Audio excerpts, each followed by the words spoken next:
Why, hello everybody. Welcome back to more CPL casting. Hot Tier 2 action tonight is on the table. It's me, Saetzero, with Cold Warpgates, despite whatever he wants to say. How you doing? What are you talking about? I've always been Cold Warpgates. Hello, everybody. I mean, have you? Is that on your birth certificate? At some point you chose that name. No, the name chose me. I mean, that's completely fair. That'd be wild, though, if you had that before StarCraft 2 came out. It's like, I could see the future. Yeah, my parents, they're like, convince the doctor to write Cold Warpgates on my birth certificate. Yeah, that would be fantastic. I really want that storyline to be true. I'm just going to believe it, you know. We got to have a little mystery in the world. Well, we're here. We got some Week 6 games, some Tier 2 action between 2 factories and 4 Pool Lifeguards, you know. The names that are also builds, we'll see if either people want to do those. We do have some TVZs. It's on the table. It could happen.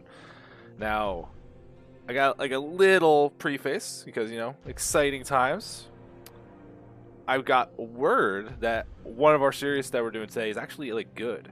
And I don't know if the chat knows this, but if you know like a series is good among your team, or like you played the set, it's like, oh, the game was so close, I really hope they cast it, you should tell us. So that way it makes some of our decision of what should we cast like a little bit easier. So yeah, there's no rules. Like, we just pick a group. So like you could tell us whatever you want. Yeah, I mean, you can just lie to us too. You can just be like, listen, Right. it was so sick, and it's just you blasting somebody and then clowning on them. We'll be mad at you. But TBT was really exciting. Yeah. But I actually lucked out because I picked the group and then I was informed of the good game, and it just happened to be in the group I picked. So, you know, things kind of lining up, which I think that also lends into a good vibe because tomorrow I turn 1 day older. Whoa. A whole day older. Also a whole year. Oh. Yes, I will be slightly older, playing this old game, casting this old game, living that Exactly. old man life. But you know what? I bet my last cast of being 35 will be fantastic. And we got 4 games ahead of us on the screen, as you can see them now. A bunch of names that if you've been around CPL, you've seen most of these players around. And I'm really excited because the last time I cast Deathstar, this is like his CPL, I'm going to try out Zerg tour. And his Zerg looked pretty wild last time we saw it, so I want to see how it's evolved since then. Yeah, for sure. I remember Deathstar as the guy who beat me when his hand was broken. So we'll see what happens. I mean, that was back when he was playing Terran. He just made tanks and you just walked into him, or what? Pretty much, yeah. All right, hey, that works for me, man. But we're gonna get started into our first series of the night, and in honor of the 2 protoss casters, how about 2 protosses fighting each other? We're gonna start with a PvP between Nom character and Just the 19. Yeah. Objectively, the best matchup, PvP, and everyone's favorite. Oh, absolutely.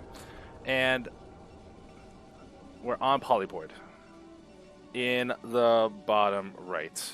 Hold on, so Polypoid should be game 2, right? Yeah, that's okay. Yeah, I was like thinking, I'm like, wait a second, this seems off, right? What I've been doing is playing the maps in the right order when I do cast, because I think the app has some confusion about how to name replays. Yeah.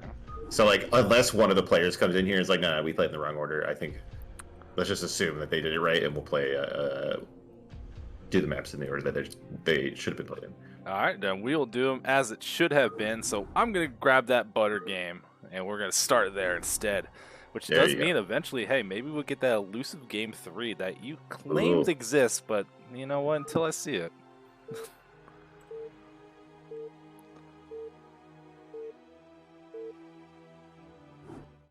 All right, attempt number 2. It's not a CPL cast without some kind of difficulty to start us off in the top right in the yellow protoss. It's Caritas. I like that name. That's fun. It lets you know who it is and has a little fun to it. And in the bottom right, in the navy blue, it is just a 19. And okay. I absolutely agree with you, though. This is the best matchup. Like, for sure. Who wouldn't love to play? It's Zealots and it's Dragoons, and you could build DTs without just feeling like a complete piece of shit. Yeah.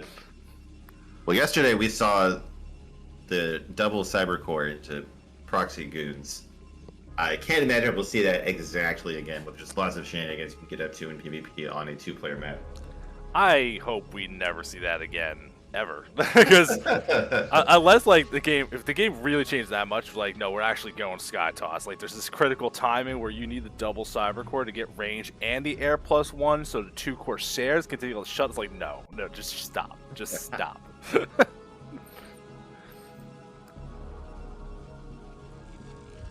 Definitely sounds straight out of the stove kind of build where you can justify things, but none of it makes sense.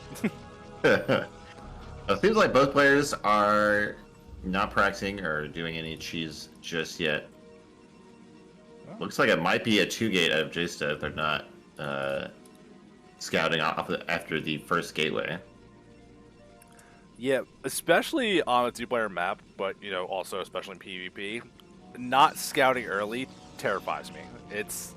I want to know if I'm being proxy, especially if you're not planning to do the 10-12 2-gate opener. Like, I want to know. And Charactos is going to go for the scout, even though they are going 2-gate anyway. And right, I think they're going to be happy to see that they're not dealing with 2 gates back. They can actually put some pressure on. Yeah, for sure. And I guess Jason just, I don't know, has no fear because there's still not a probe scout after the core is done, or down. Like, it's kind of wild. There's a lot that your opponent can do if you don't scout them in PvP. Yeah, unfortunately, the gas was finished. A little delay for just to start mining gas, which, especially early on, if you want to get like that first goon and get that range, like you really don't want to be delaying that at all. First cell's going to move out for Caritas. We'll see if they actually, because I don't know what I do the 10-12 gate. I wait for 3 zealots to move. AC, the one just actually blocking the scouting info. Probably going to wait for a couple more to build up before they actually hit the field. Justa does have 1 zealot though, make the defense a little bit easier to deal with. And you can see a nice little supply block getting in the way. No goon in production. This is the character is probably loving this right now. Oh yeah, I mean this is a pretty big supply block here. You need that goon. You need like your first goon to be done and your next goon coming to hold off this 2-gate. Now this is a very long rush distance map, so that is going to help J-Sta here. But character is already moving out with these 3 zealots. Yeah. Now, you want to talk about how Justice still has Star Dragoon range? Do you think they're trying to kill that scout and then go for some kind of shenanigans? I'm not sure. We do see the second gate here as the probe runs by the 3 zealots in the middle. So it could be saving for a second gate. Could be waiting for that probe to die to build a citadel or something. But these 3 zealots are going to get in here, right? Okay, we do have the citadel. Yeah, I still think you at least fake the range upgrade. The fact that it didn't start for this long. Yeah, yeah, there's no reason not to fake it at that point. Alright, let's see how the micro goes. The first 3 zealots move forward. Just only has 1 goon to help. And actually making a second zealot behind this. So, you know, have a decent amount of muscle. But didn't get a shield bat or anything, not trying to panic. Character actually sending 1 zealot to the probe line trying to get damage. Yeah. That's so really annoying with this build. That's the right way to play this 2-gate, I think, is to like try to split up your opponent's attention here. Look, 2 probes, I think 3 probes fell down there. That's huge. And with all of this scouting, I think character should be pretty far ahead here. Well, you say that, but look how much money he kind of built up to. He was really trying to build up the gas, but starts the robo. Managed to get these zealots in to see just the citadel. Like, it's not even the Templar Archives yet. It's like you get maximum time to adjust your build. Look in the mineral line of character. There's that scouting probe from J-Sta has 3 kills. What in the how in the hell did that happen? Oh, it's still going. This is great. Going. Oh my god, what a disaster. You say disaster, I say it's awesome. Look, there's 4 zealots, they're linebacker in the front. It's like, listen, it's an even fight. Fight with honor, guys, and they just refuse to stop working. How is it not giving off an alarm? There you go. Okay, it does go down, but despite losing 4 probes, character is still 4 probes ahead. So it seems like J-Sta is like absolutely committed, and it's not going to be DTs. I think after it was scouted, J-Sta is just going for speed on these zealots here.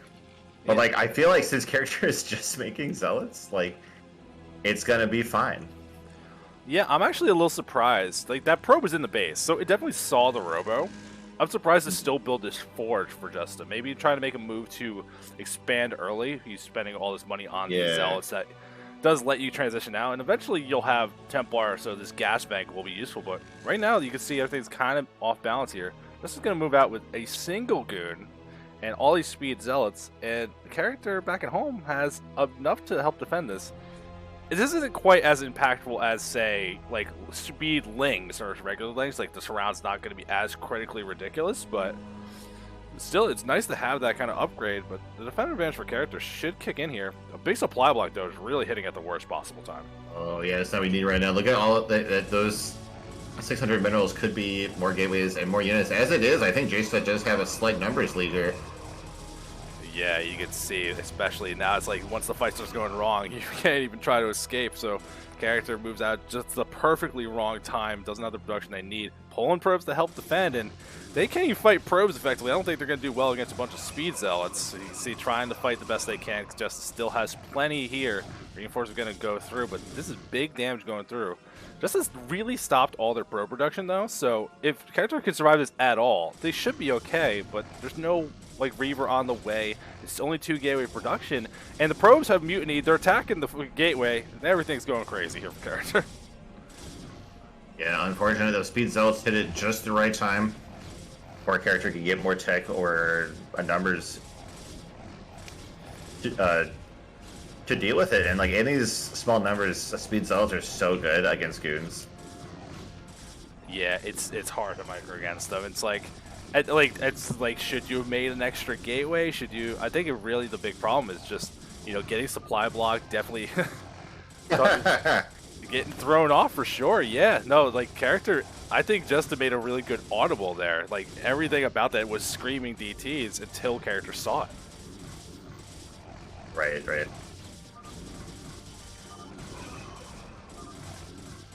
Well, that is going to be game 1. And that's PvP for you folks. You scout your opponent, you know what they're doing, and they just do something else. Nice. Well, if they did something else, did you really know what they were doing?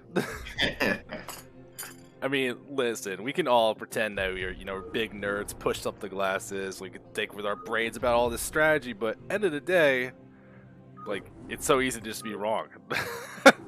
Right. I mean, you see 2 gateways, no core spinning, they start a Citadel late, and they were really trying to hide it. No, of course that's speed zealots. What else would it be?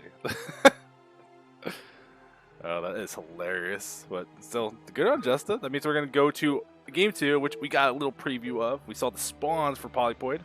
We'll see if we can get into that at least of game 3, or is this going to be another set of a bunch of 2-0s on Polypoid in the bottom right. And the teal Protoss, it's Justa 19. In the top left, in the yellow, it's Caritas.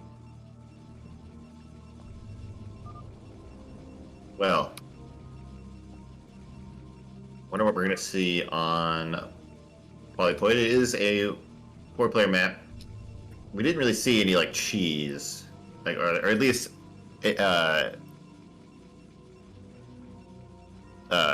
some proxies on the first map. So I don't think we'll see that here. But there's still, as we've seen, plenty of shenanigans you can get up to in this matchup. Yeah, and even just, you know, you think about the layouts of the maps, like Butter, it's no ramp to help you defend your natural, like, into your main. It's a couple lanes that you move through. But this has, like, a lot of elevation differences. You got a lot more angles to attack from. We could have gone to a longer game, so we'll see if the openers end up being the same. I don't see any reasons why character wouldn't do the 2-gate opening again. I think a lot of people, if they do it at like a little bit at this level, it's probably their bread and butter, because there's no like real reason to stop doing it. So, right, yeah. Well, spoilers, I helped character practice, and I told him just go 10-12 every game, because it's really good. So I think it's what we'll probably see.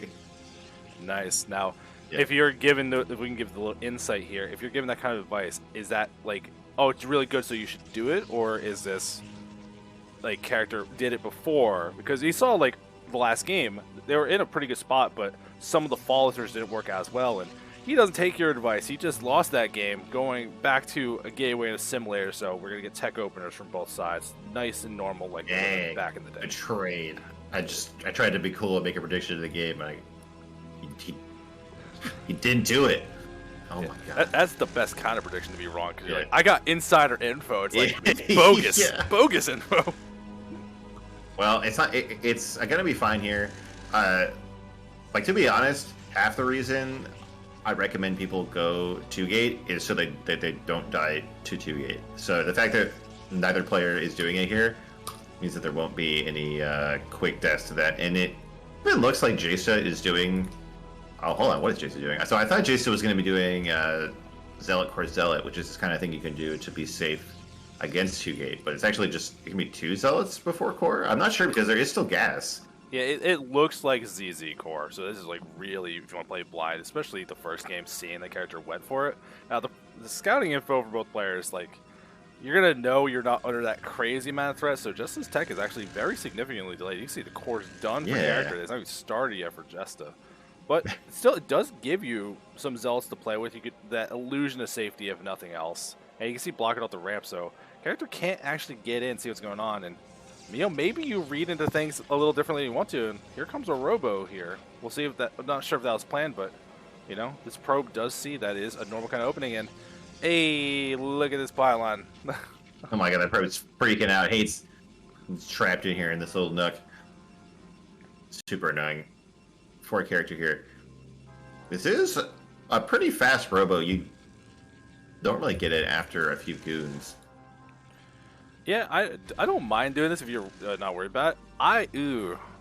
I like getting the like if you want to go for mana pylon, I think that's a fun way to play. I don't like canceling it though. Like that could have been used for stuff back at home. That could have been like your second gateway out of the way, or make sure you got pylon so you're not going to get supply blocked. I think you're kind of slowing down your own build and not really doing the job if you don't let it finish. Yeah, like honestly, I don't even know.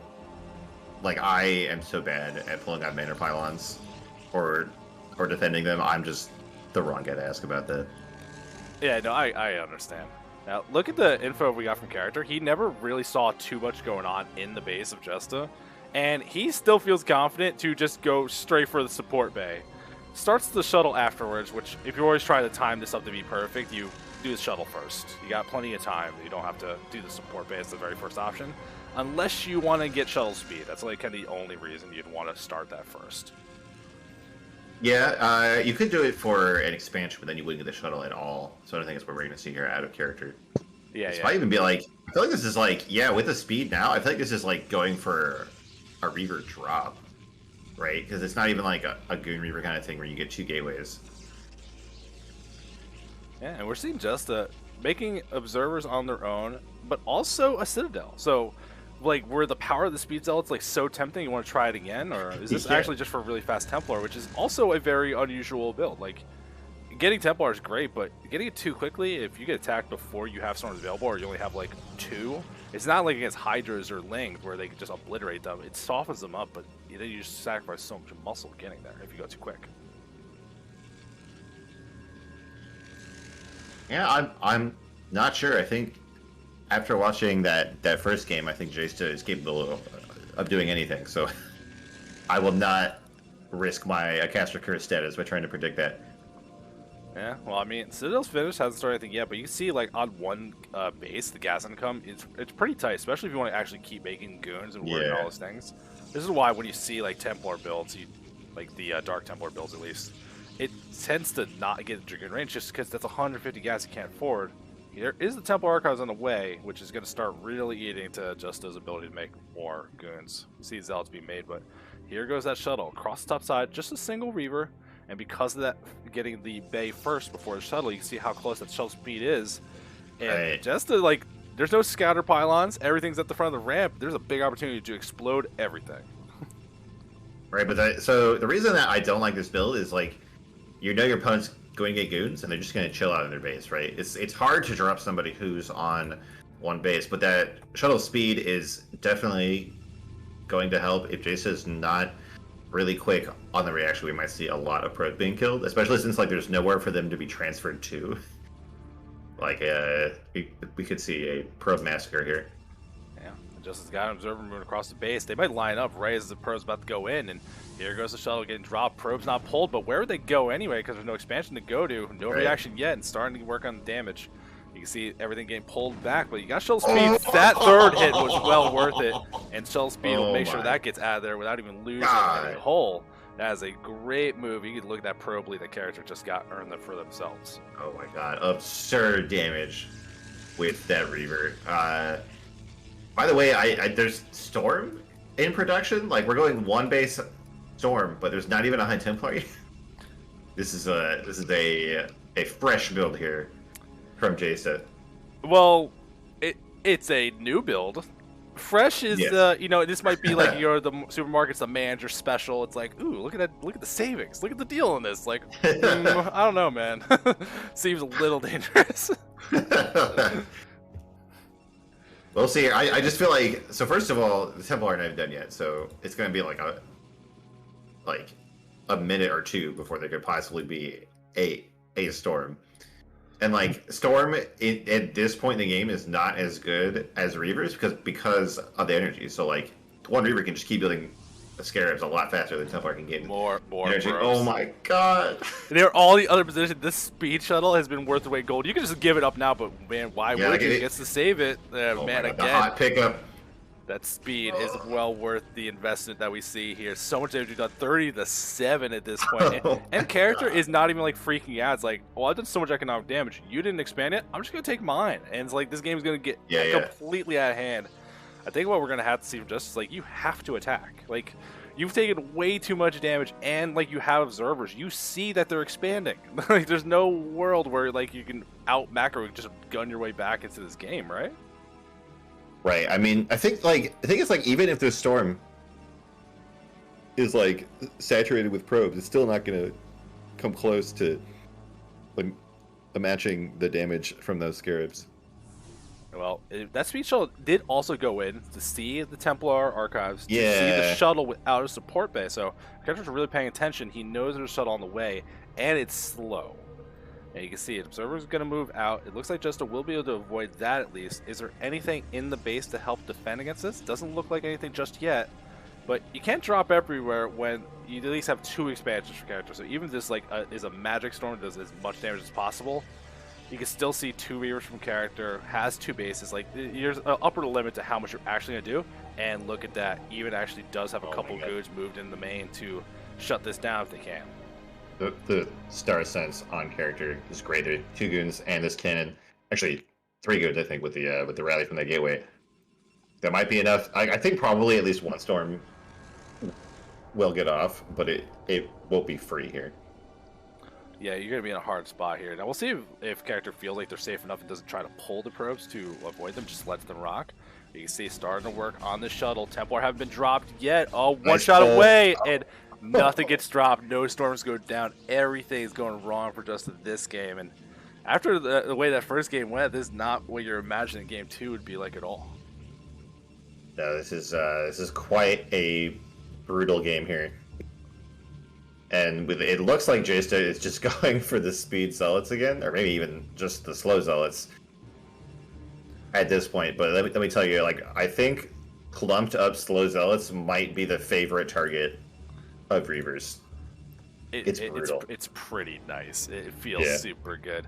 But you can see, just at least playing into the only advantage they have. If you look at the supply gap, it's less than the workers. So just this army actually has like some units behind it. There is a threat here. Observer for character will see it move out. There's no tech to follow it up. Like, you lost the only 2 Templar you had, so that's not going to be really where you're going for. Character does have some time to make more units back at home as well for the defense. It's going to be really up to these Reavers if they can get some big damage done. And we see how good that one Reaver was. Kills 19. Fantastic. Yeah. Absolutely absurd here. And so we have the army of Jaysta up on this high ground. I think the only way character can lose this is if he gets like way out of position. But sitting in this choke with these 4 cannons now, with a bunch of goons and 2 Reavers, I cannot imagine that Jaysta breaks through here.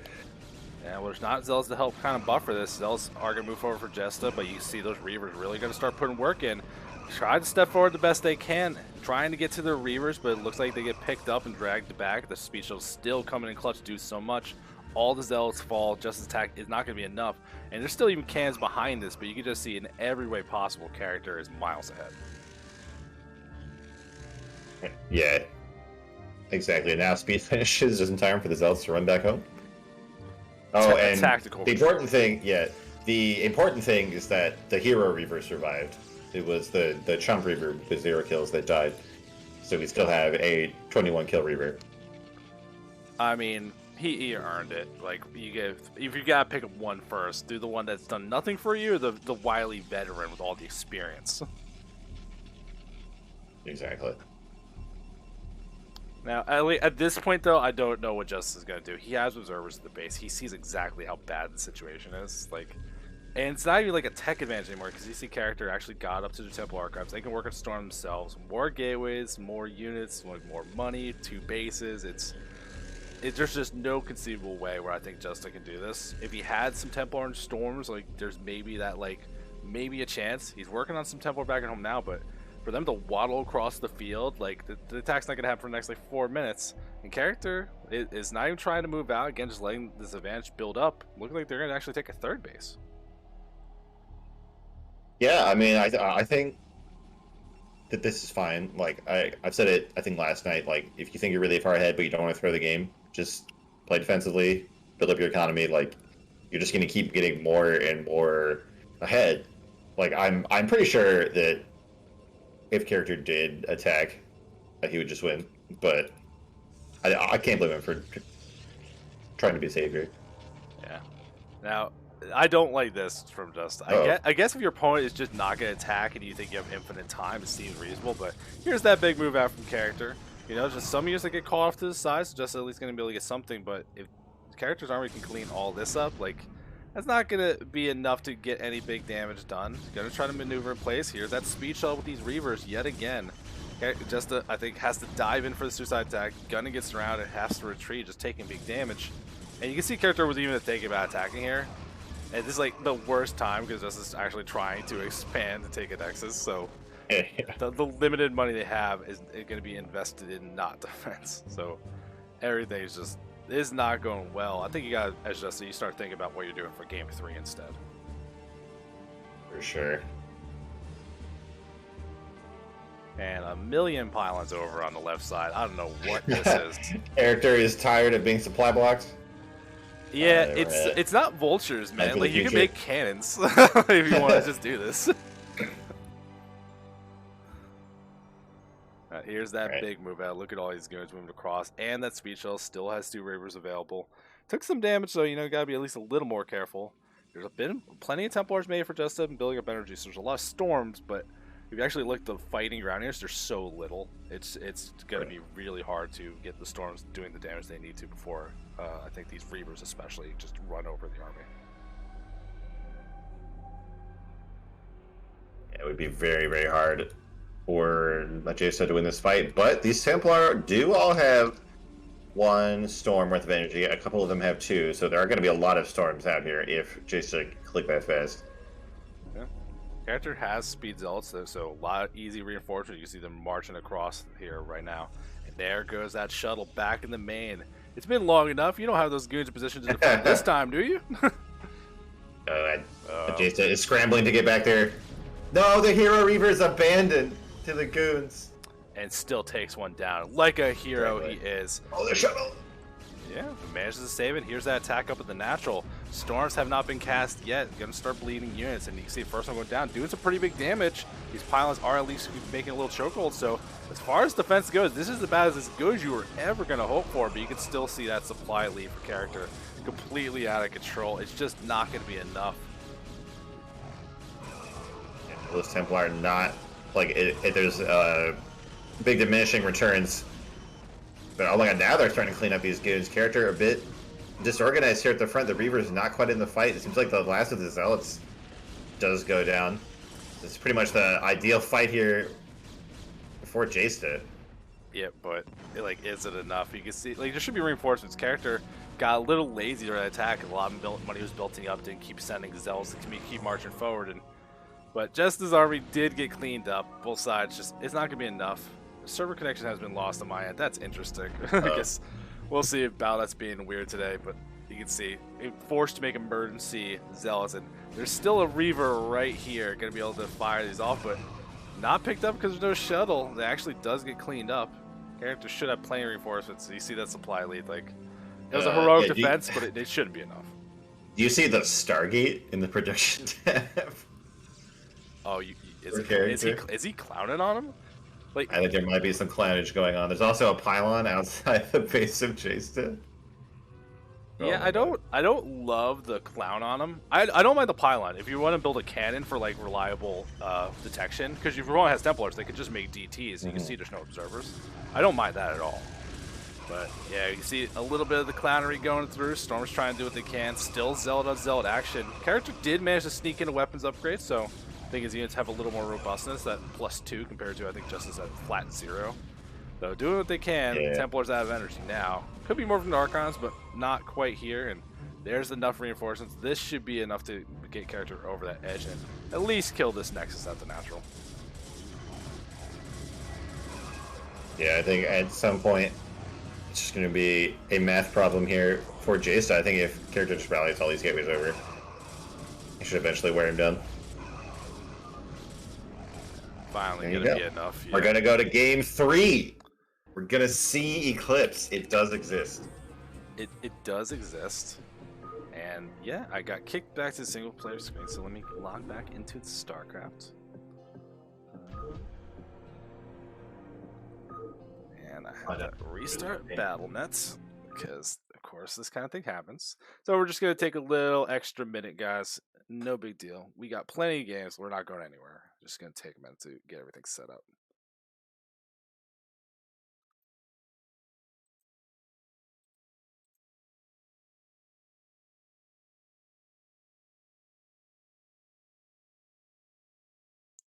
Oh, you gotta be shitting me.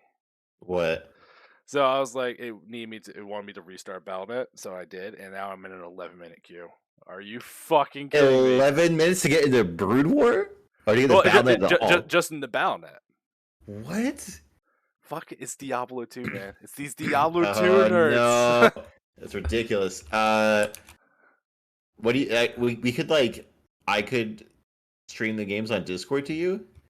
I mean, we could do it the other way, where I could just run it on Discord on mine. And then... No, you run them on single player? Yeah. Well, okay, can you get into single player? Yeah, I can go offline. It's just not online. So okay, we can do that. Let's do that then. Rather than wait 10 minutes. Yeah, I mean, of course. Again, it wouldn't be CPL cast without something happening, because of course something's gonna happen. Exactly. And look at you. That means you can just kick back in the chair. You don't have to touch your mouse anymore. Oh my god, it's so much better, dude. It's so easy. I love it. I like it in a way, but when I'm casting and not doing the observing, I'm always looking around for the things I like. It's oh, what are the upgrades? Is this stuff I want to talk about? It's when you're just watching, sometimes it's hard. It's I wonder what's going on. Neat. Shield battery would be a suggestion. I don't have it set up. I know it's really awesome, but I just don't care enough to set it up, and that's fine. Okay, so where are we at? We are going into game 3. So I'm going to pause this, get that Discord stream going.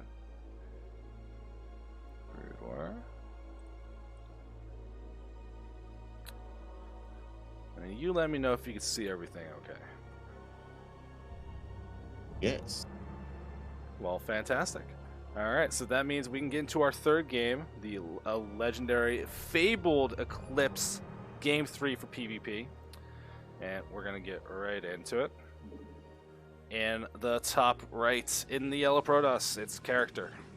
In the bottom left, in that pale blue, it's just at 19.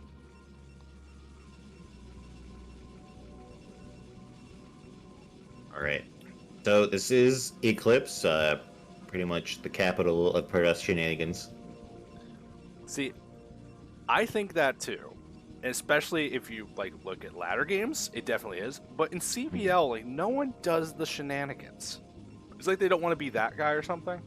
like I always want to like kind of get tips like, oh, if you want to go proxy gates, where do you put them? I know where I put them, and it's like, well, no one goes proxy gates. We're gonna all do like 3 gate observers. It's like, huh. I thought this was supposed to be like a silly map for silly people. Exactly. I know, like, my coaches are like, no, dude, just practice your macro games, get good at the game. And I'm like, but what if I build gateways in his base? What if I just build the invisible men? I mean, dude, I've heard coaches say it's like, when you play these Zerg, it's like, just play with links for like a while. Just get good at links. Like, it's the same thing. Just get good at zealots. Just get good at them.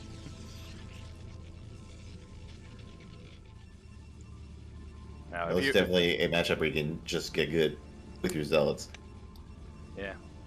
Now, we saw in the first game, character went for the 2 gate, and it didn't quite work out the way they wanted. Second game went so much better for character, but I don't think that's fully because of the way he played. I think just his build was, you know, fresh and interesting, but honestly a little unoptimized.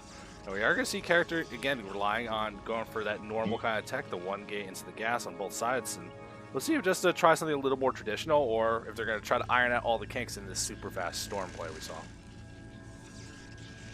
Yeah, we'll see here. I mean, I'm sure that the storm play goes better when the Reaver doesn't kill 2/3 of your probes.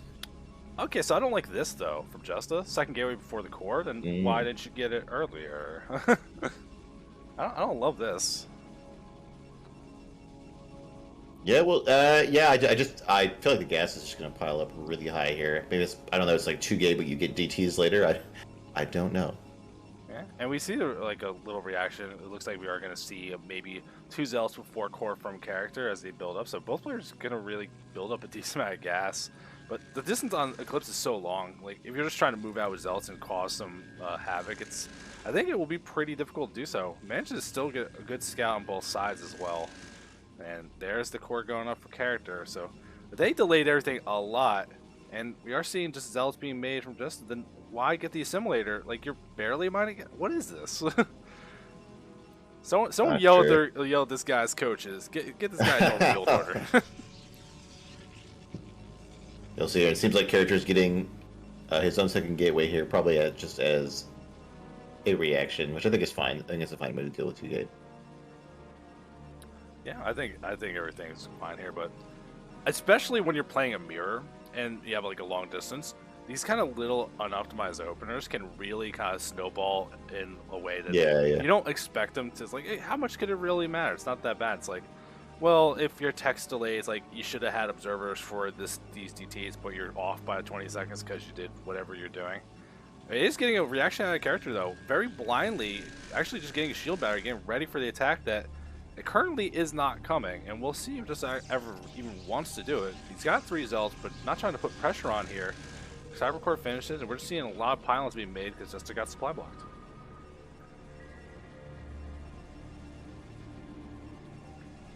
Yeah, I'm just curious to see where these builds are going. We've seen some very interesting tech choices throughout the series. I want a character to go into Reavers. Like, the speed shuttle play, like, they did a good job of keeping the Reaver alive and getting good value, but also because they got this shield battery, they got the pylon near the ramp, so that's a perfect location for getting like an early Reaver if you want to expand. And look at Justa, they're actually kind of audibling into their own fast nexus, which, given how characters reacting to the opener that they saw, like, this should be able to go up without too much of an issue. So, nice little reading how the game is going. I kind of like this from Justa.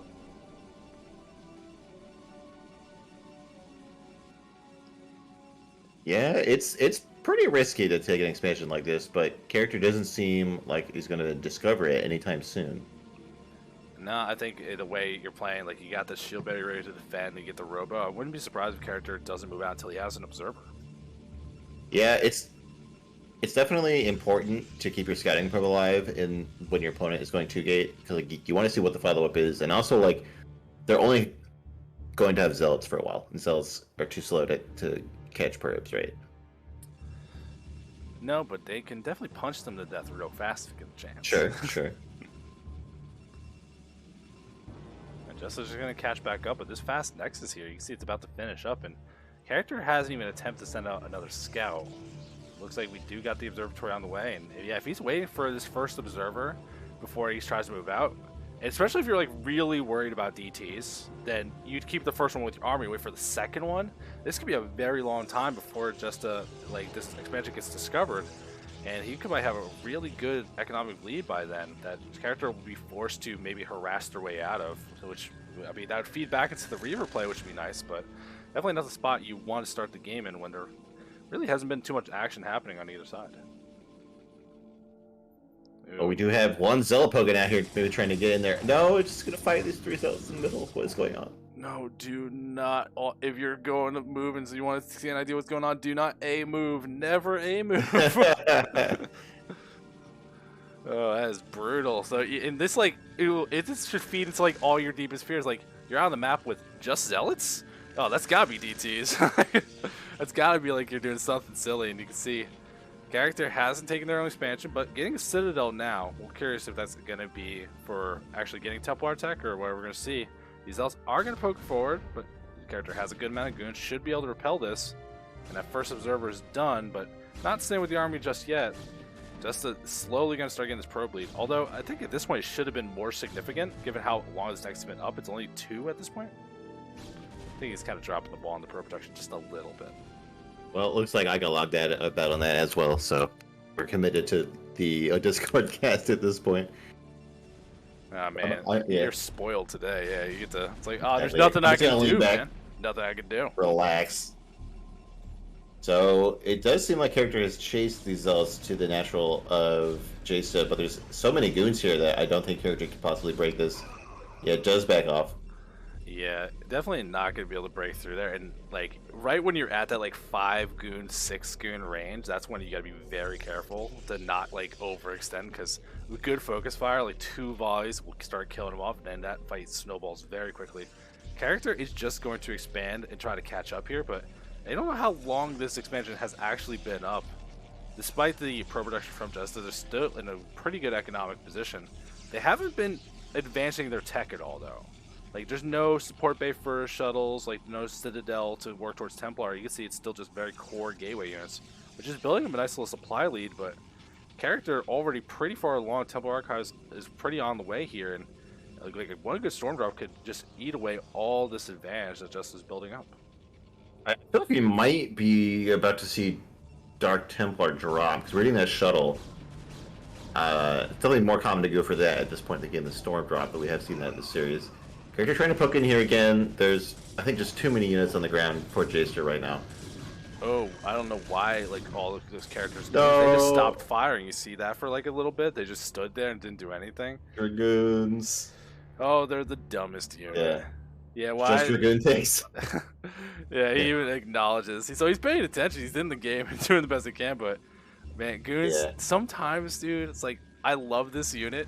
Like the power and the range, it feels great. But they are the dumbest sacks of rocks that you could spend gas on. Oh my god. By the way, in case there's anyone who does not know, if your goon does get stuck, it's usually like if you hit stop, they'll get unstuck. I think it's like stop or like hold position 3 times, something like that. Stop is here. Yeah, they will not fix it themselves. You're gonna do it yourself. Right. Look how far Jester has moved forward. They still got some Zealots available. That shield battery might come into play for the defense here, but Jester, like you can see that expansion won't be able to mine efficiently, and if you can put some pressure on there, that might be good. Character is stuck up the ramp, so you got a much better concave. Moving down will be difficult. Zealots taking big damage. Looks like they do eventually go down, and fighting up the high ground, I don't know how much I like this. I think you'd be, force the opponent to come down. You're working on Nexus. Back off. How in the hell? Back off the ramp. You need the high ground mischance to help you.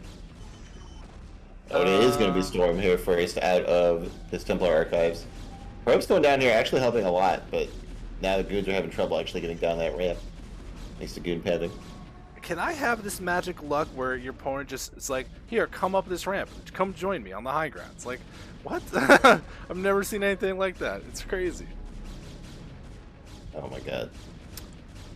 Unfortunate poor character here, but despite losing some probes here, it seems like the probe protection is just more solid out of character. Only 4 probes behind, despite this much later Nexus.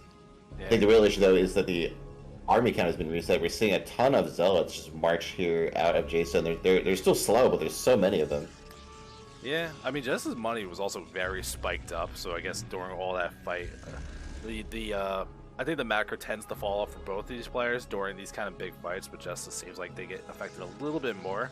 But they got plenty queued up now, speed on the way, and they got 7 gateways worth of production, actually working on an 8th one, so despite not having a lot of tech behind these units, you're going to have a lot of good production. I want to see some tech, though. You're about to hit 2,000 gas. It's like, come on. Like, go get some Templars. You want them. I know you do.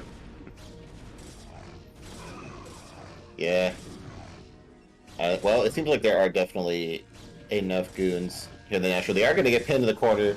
It'll be unfortunate, but I think they just will outdamage the Zealots. You can see everything. Like, try to help here. Yeah.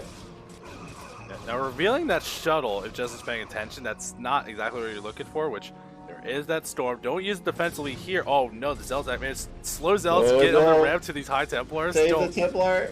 There, they get the hot pickup saved by that shuttle.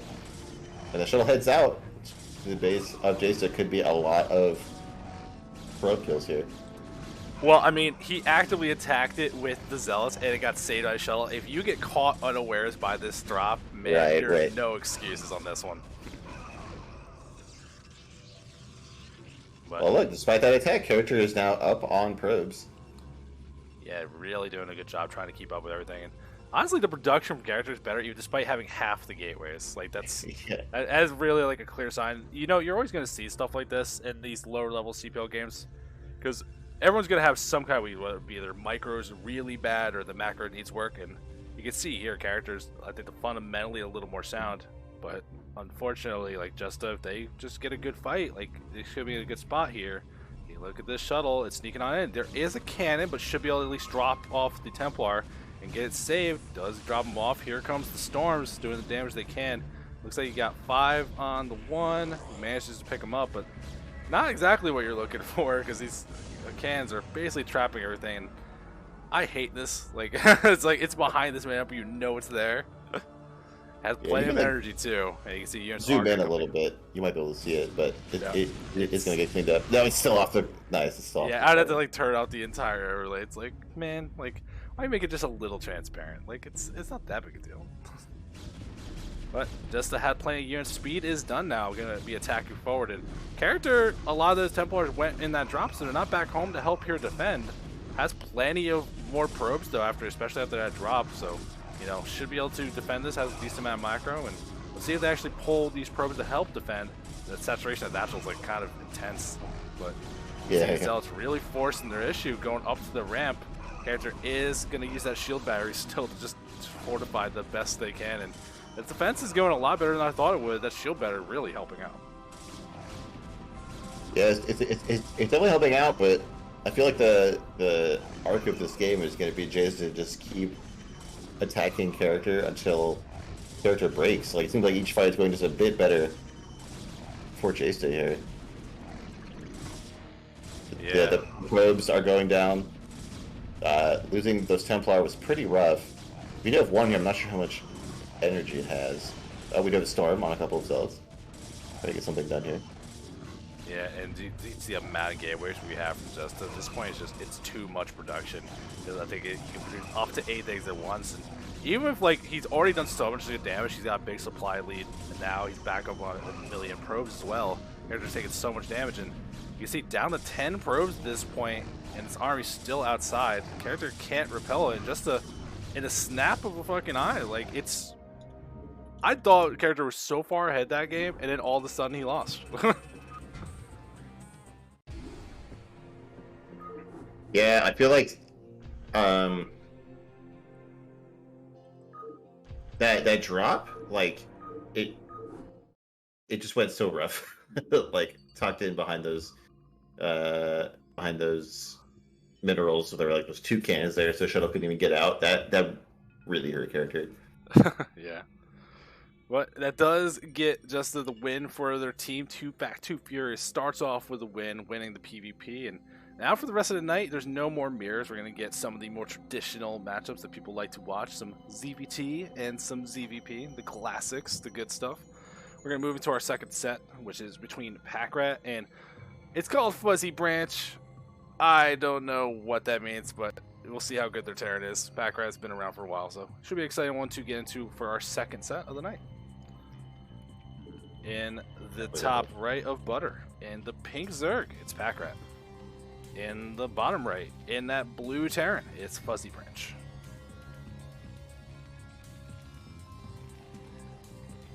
It feels so weird doing this offline because it's like I started up the replay expecting a lobby. It's like, nah, just get the replay.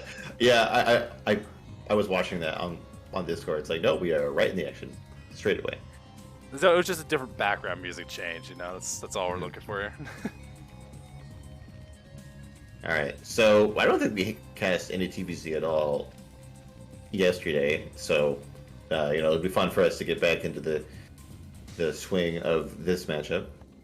Well, I mean, just by your logic from yesterday, we didn't cast many not protoss games, and this time we got so much less. So how bad could it really go for protoss? They're already 50% win rate. That is a good professional level player if you had 50% win rate. Mm-hmm.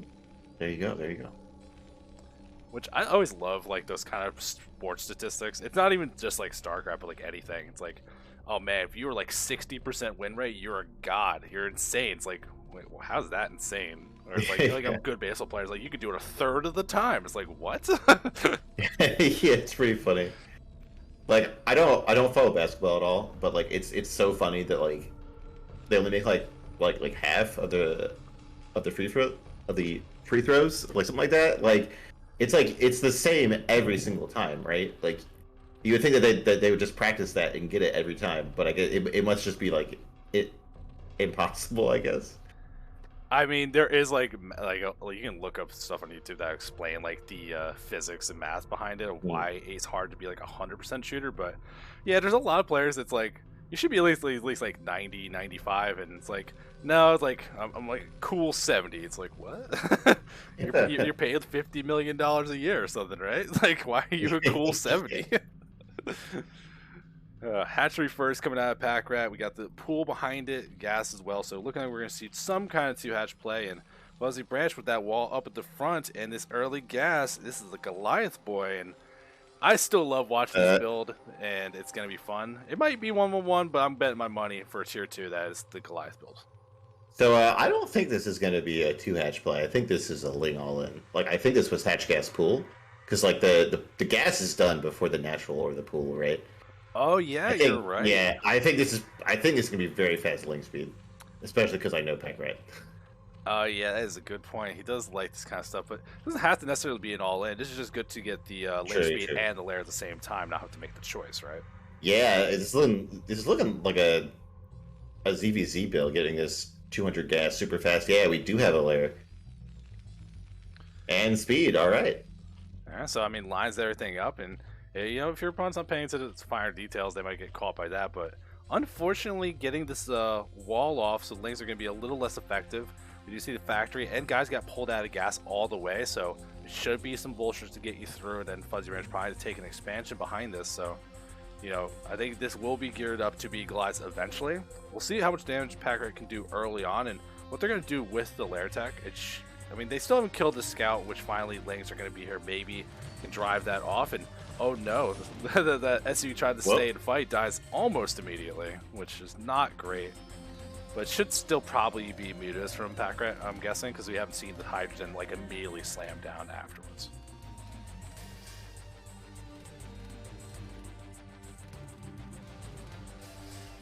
Yeah, I'm trying to figure out what the plan is here. Oh well, we have 7 pairs of Lings in production, so I think it is going to be Lings here, and. The FuzzyBranch is, I think, like taking the bait here. Like, having seen the natural is just feeling comfortable to take this expansion and defend it with this Marine and a Vulture. Well, the bunker's on the way. Here comes those speed lanes. The Vulture doesn't see it. You can see the bunker's not done in time. This is not a wall, and right onto the Marines. Oh dear God. I think Pack Rat's plan has worked flawlessly here. Terran is completely caught off guard. The bunker does finish, but there's nothing in it. There's nothing to repair it. There's one Vulture here, but there's so many Lings. Yeah, they surround it immediately. Yeah. Take some godlike Vulture Micro to stop these speed links. I mean, speed links Vulture versus Vulture Micro. That is so difficult to do. I would be impressed to infinity if FuzzyBranch could successfully do it without falling apart in the macro, which you can see here. Like, it's really starting to build things up. Not that they have a real opportunity to build things, and Packrat, they got the Spire in the way, but you can just keep making links and sending them. We're still on 13 drones. He doesn't care. Like, just going to keep sending them. Exactly. This is terrible. Has to lift the factory. It's burning as well here. There's no hope at this point. Too much damage has gone done. This is crazy. Yeah, the thing is, like, the links are not going to stop, and like you said, there is a Spire, so it's like even if you clean up these links, you have to build a ton of turrets to survive. I don't think we even have an eBay. Yeah, there's no eBay. There's no academy or stim or anything. It tries to land a factory to sneak out of Vulture. No way that Packrat lets that one happen, and so much damage goes down. FuzzyBranch tapping out quite quickly on this one, and while we were watching that, did you notice that the mini map has like a lag to it on offline? Oh yeah, it does. It's so weird. You would think it would be like the other way around. Yeah, it'd be better. But no, it's like it only updates like every second or something. It's so weird. That is so dumb. But I mean, it is what it is. We are making best of things, getting right into our next game because there's no lobbies to give me some prep time. Back on Polypoid for our second game. In the top right, in the pink, it's Packrat. In the top left, in the brown, it's FuzzyBranch. Now, when you see a game like that, like, I love to say Vultures are the best unit in the game, but, like, I see why people say legs, and when I see a game like that, it's like, it's hard to really argue it. This is like on a whole tangent. I think it's the Mutalisk, but Legs and Vultures are both pretty dang good. I mean, Mutas are really good, but like they still have very good answers to deal with them. Like there's like you can radiate Valkyries. It's not like you make one Mutalisk and you win the game, but like I feel like the Mutalisk like completely shapes the meta of all three Zerg matchups. Like, even if it's not made, the other player is, like, has to do a ton of stuff just in case they make mutas, right? And, like, they have such, like, a big, like, micro skill ceiling. And also, like, the fact that it's an air unit that does decent damage to ground units is nuts. Like, you have,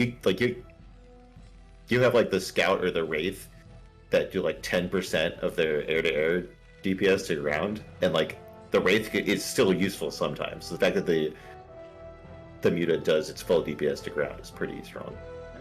We're getting a very different build from Packrat this game over pool opening, actually. Ooh. That's a little interesting for the matchup here. It looks like FuzzyBranch trying to set up some kind of wall to ramp again, so wouldn't be surprised to see the same kind of build. It's not like they got to get into the actual juice of the build, but now if they're aware, it's like, oh, you're this kind of person. You like this kind of link stuff. You know, maybe they won't get caught off guard as hard this time. Packrat, fortunately, does get that good early scout, and you can see a drone going down, going to get this hatchery down to low ground. We'll see where you go from there, but usually I think when you go like this early pool, like 3 hatch play is harder to do. It's like there's no real reason for it, so it should be another 2 hatch play, depending if it wants to be Lings or some kind of tech opening. Yeah, I'm not sure. I'm not sure what the role of the other pool is in this matchup. Like, I know like 9 pool is like you make 6 Lings and you like punish Terran if they don't make a bunker, or you force them to be too defensive. The other pool, I don't know if it's like a compromise between that and regular build. And just to go back to my point, we have Okra in the chat pointing out that like most of the new units in Brood War are designed just to kill mutas, and mutas are still really good. Like that. I think about that. Yeah, no, you're not wrong. It just made me remember, like, in StarCraft 2, because I know you played that a little bit, when they introduced the Oracle, I was like, oh, pros can harass from the air? Hell yeah, let's go. Oh yeah, there's like unlocked a whole new kind of gameplay. Now, like, the protoss is so ridiculous. It's like, you like proxy a Stargate to make Oracles, and then you go DT drop, and then you make the DTs into Archons and make Archon drop. It's like, you just try to kill as many workers as possible. It's so ridiculous. Now, this build from FuzzyBranch, you saw it like gets the bunker at the ramp, had like 4 SCVs, like there's a line between being cautious and being like overly cautious to the point where it's actually detrimental. Now, you didn't do damage, but if you just had dudes in the bunker and you can have like one SCV if you're really worried about it, it's like, are the Lings really going to be able to run through like without speed? Like, you had the scout, you know it wasn't the same build you're just dealing with, where you're like the speed comes out of nowhere way faster than you're expecting. Yeah, I think this probably is part of the effect of the overpool. Like, Terran is probably used to thinking of any pool first build as some kind of aggression here, but I can't believe those Lings made it through. I can't believe that Ling made it through. You're gonna get a full scout off. See the factory again, which we didn't really talk about that, about the quick factory. Probably trying to go for Goliath build here, but having trouble dealing with the shenanigans of Packrat. I mean, it should be, because once the factory got started, again, guys getting pulled off, so want to take that early expansion. And then you build your way towards that. It should be a reasonably fast armory. Once you get the expansion, you get to actually settle it. Packrat did go 3 hatcheries, no lairs started, so a lot of larvae to play with, Ling speed on the way. And is Packrat just like, I make Lings and this is how I play Zerg because I live my best life? is that actually all Packrat does? That's what Packrat does when Packrat doesn't want to spend too much time practicing. So it's like, you know what? Why don't I just make Lings? Yeah, I think that seems reasonable. It's I get the same feeling every time I go carriers. Like, oh yeah, these units are good. I should go carriers every game. Yeah. I guess we can peek behind the curtain a bit. So, like, Packrat researched the opponent this week, found out that they like mech, which is what we are seeing. And Packrat does not like playing against mech in the late game. So Packrat practiced some like shenanigans to deal with it. Ah, that makes sense. I don't mind that. Oh man, look at how many Lings are here. FuzzyBranch, like, why is this vulture down here? Like, he got the SCV scout. He knows where he is. What is this? Well, you're just so scared of that. He's so scared of him taking another like natural, but now this vulture's ad position does not see this ridiculous move out, and like there's a bunker, but there's no SCVs anywhere close in time to repair. It's like this could get completely out of control. Even making like an eBay to try to block, but that's not a real wall. Lings all over the main. This is oh god, oh god. Congo line all the way up into the main. The bunker in the main is going to go down. The factories are going to get camped here.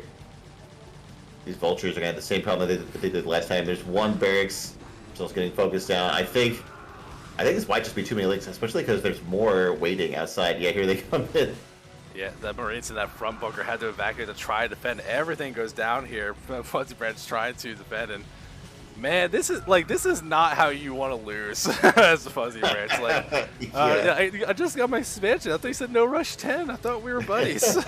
Yeah, didn't even get to make a single Goliath. Unfortunate. Yeah, at least the army started this game, but yeah, it will not survive long enough to make a difference. And you just see Ling streaming in. Packrat smells blood. Doesn't even care about the production anymore. It's enough to get the job done. A very quick 2-0 for Packrat. Lings are indeed a good unit. Definitely.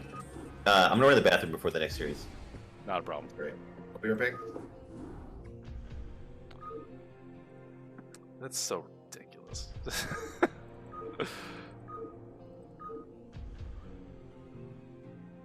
Classic Ling, Zerglove, you got it. Now, see, when your name is Zerglove, like everyone else, like you play Terran Approach, like fucking classic Lings, you roll your eyes and you scoff at like the small brain strategy, and you're probably like classic vintage Lings, like an artisan select Lings. Like I think there's a very different meaning behind yours than ours.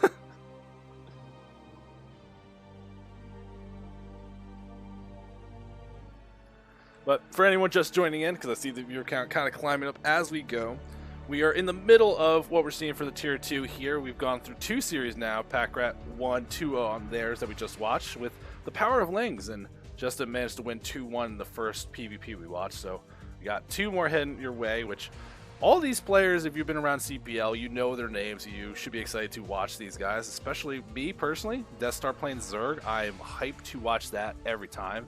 He's on that race switch this season. And that last set that we got, Effay and NicePants, that's the one that actually got recommended as being good. And NicePants actually played as a replacement for this series. Like, they were not the intended opponent. They are the replacement. And apparently it's still a pretty sick series.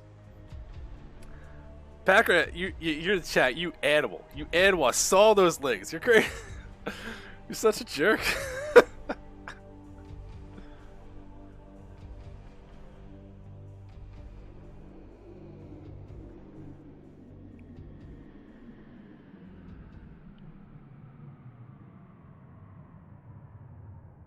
Just waiting for the return of my co-caster, Cold Warpgates, to get started into our next set. If you're hanging around, though, and you like what we're doing, you can subscribe to the channel. You could follow the channel. You could just spread the word. You could also, you know, we got a YouTube. We post the VODs there. Check them out. You know, if more people learn about CPL, the community is going to keep growing. So that's all we're ever really looking for. If you like StarCraft cast, but, you know, today's just not enough for you, I think Ver is casting some Tier 0 tomorrow. I think it's Unite Emu Directorate versus whoever they played. That might be Korean Mechanics. I don't remember. I remember looking it up because the blind was like, you guys should cast my games, but Ver already claimed them. They're going to be tomorrow. You get to watch the blind play instead of just talk about the game. So make sure you check that out. I'm back, by the way. Welcome back. We're going to get started into that next series. No lobby, right in the mix. You're straight in there. And there we go. Overlay's done. Back on butter for game one. In the top right, in the pale blue, it's MG Queen.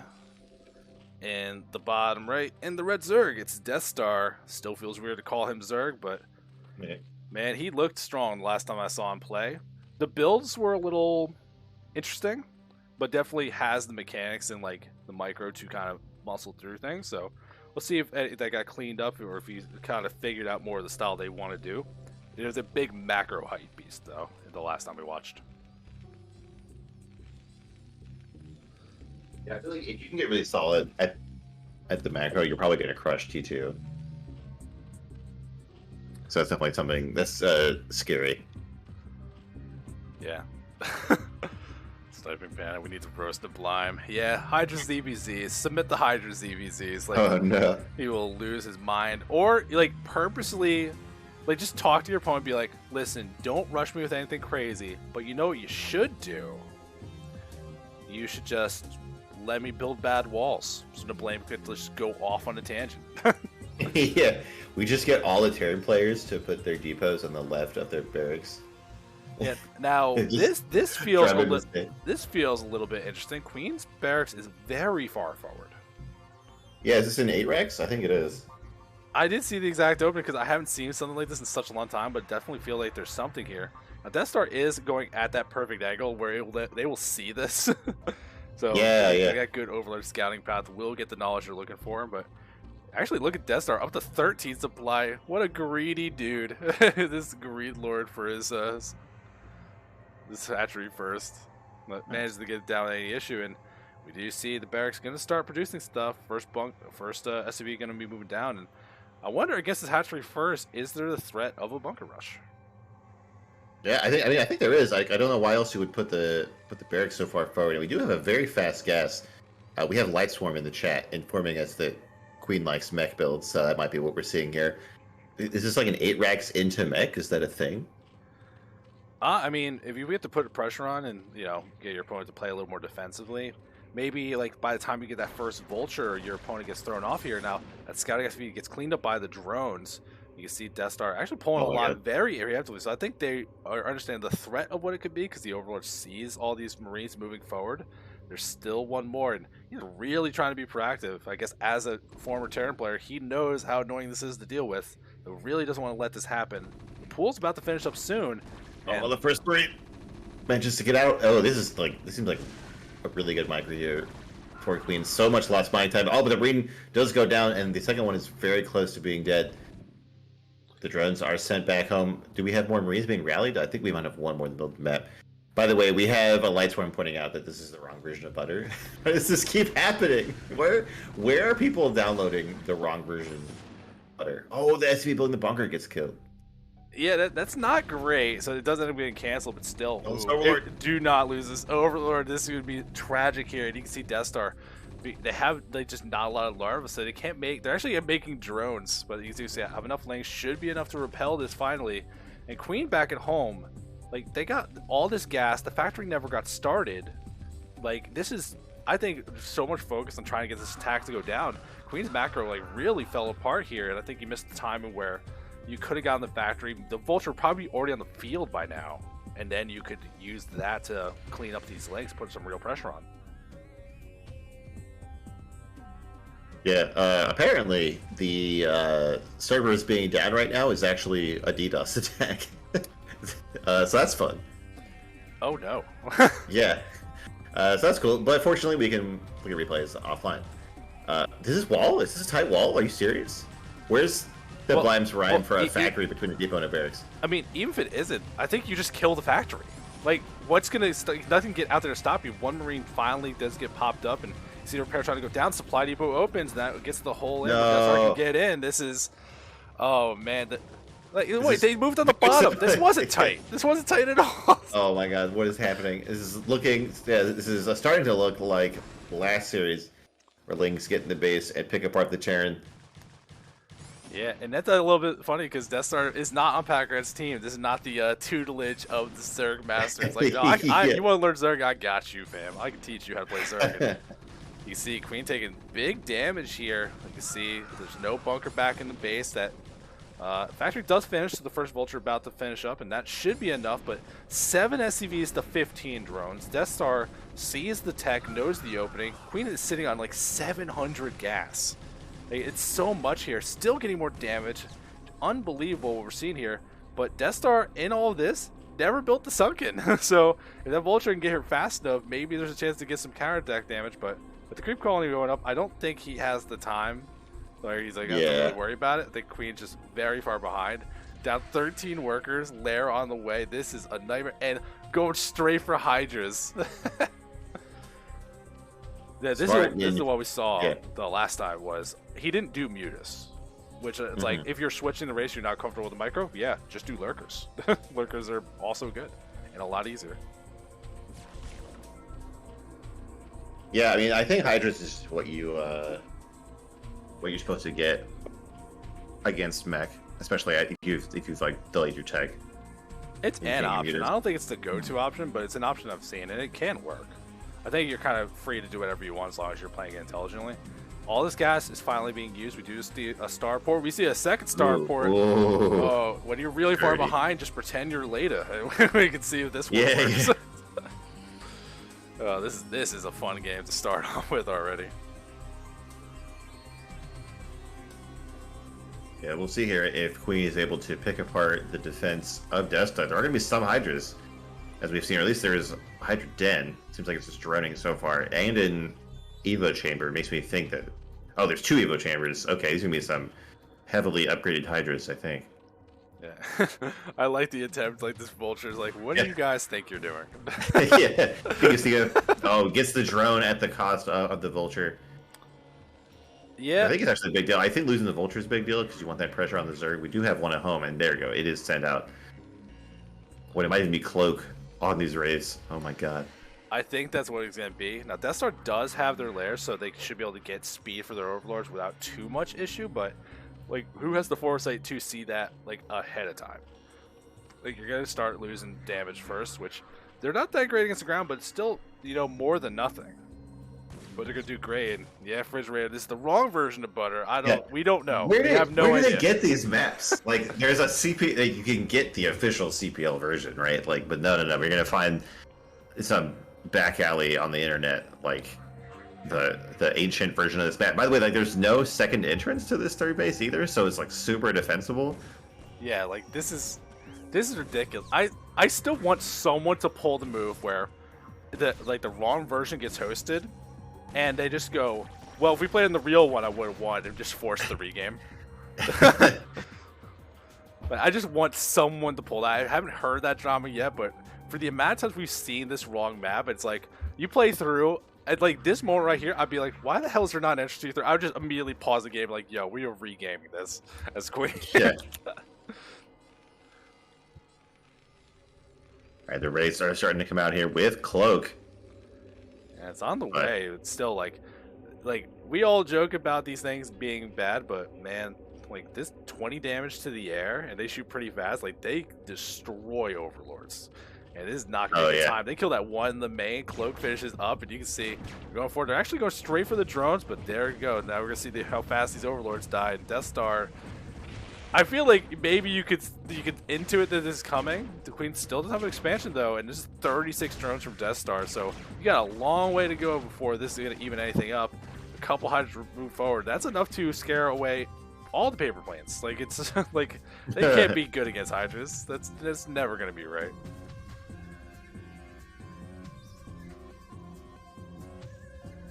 You'll see. I'm just worried that these raids need to get so much damage done to make up for the deficit that Queen is in. I mean, she's still on 1 base, and Deathstar's on 3. If you get an eBay, what is the eBay for? Well, with the lair done, I think you want to just make sure you can build turrets. Like we haven't seen Aspire, and we don't like, but still respecting that it might be at the natural. Race really haven't fully seen everything we're looking for. Is that 3 queens in production?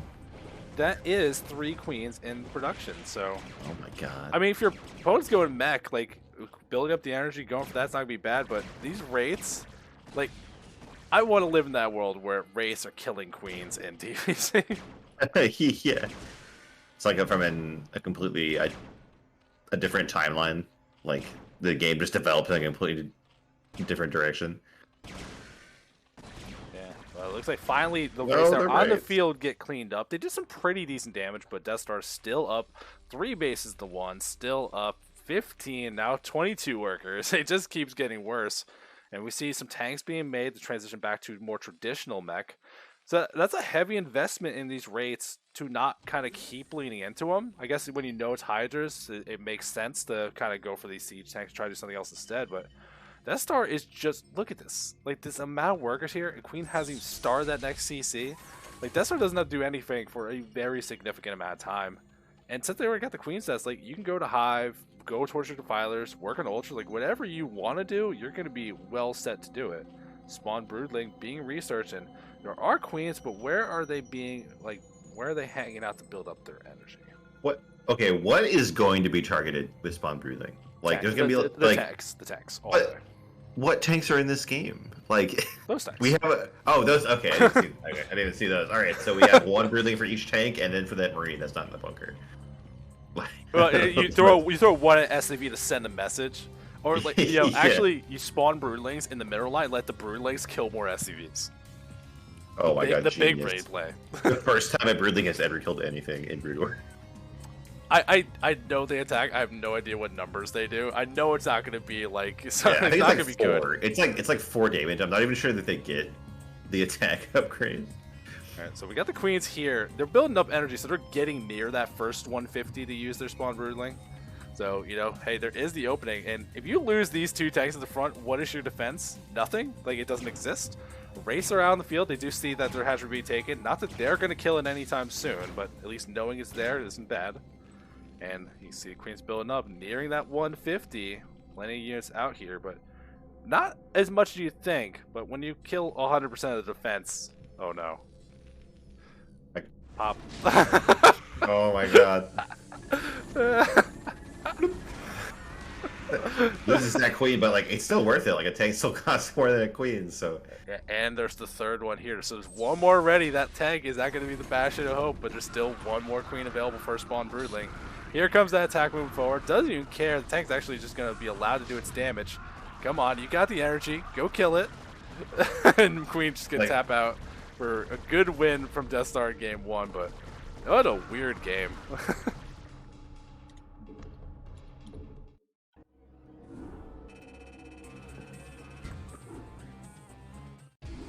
Yeah, I feel like that game swung so much when those links got in the main of Terran, which is kind of a weakness of the forward Rex, right? So I think it's going to look pretty different in game 2, even if Queen's trying to go for the same thing.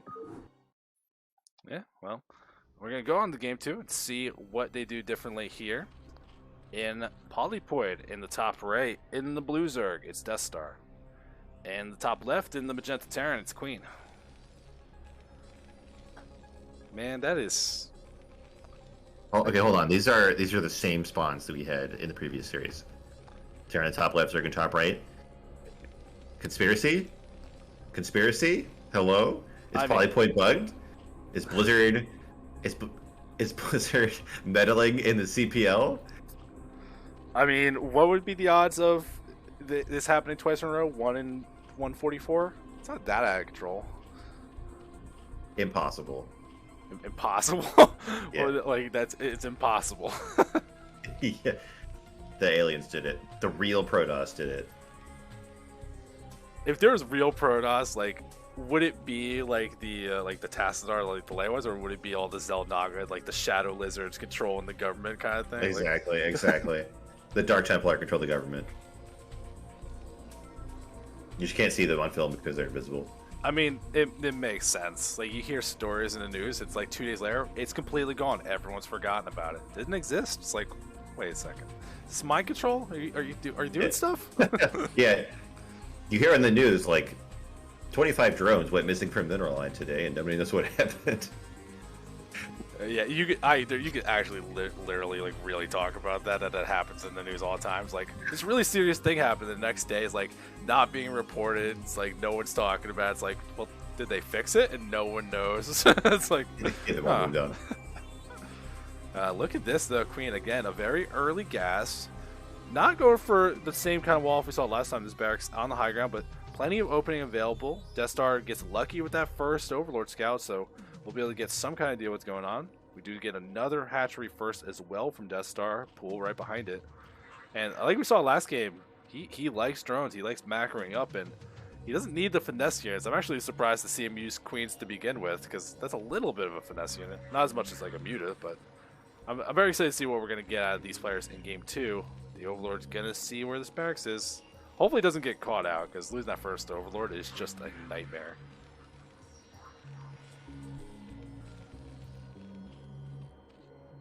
Yeah, so far it seems like a much more normal looking game here.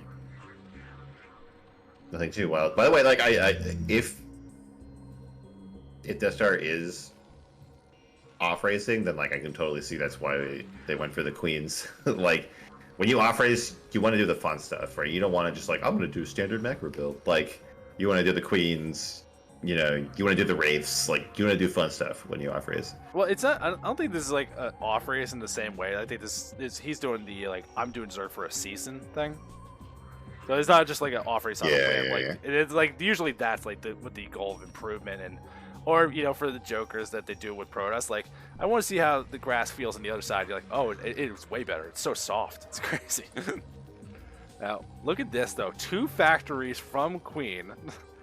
Unfortunately, they're not on the 2-fact team, so they're living up to the wrong namesake. It's still mining a lot of gas behind this, so we're going to get another interesting build from Queen. Deathstar didn't really scout what was going on too much. Like, that Overlord poked in and went out. Didn't see the first factory in the wall, actually.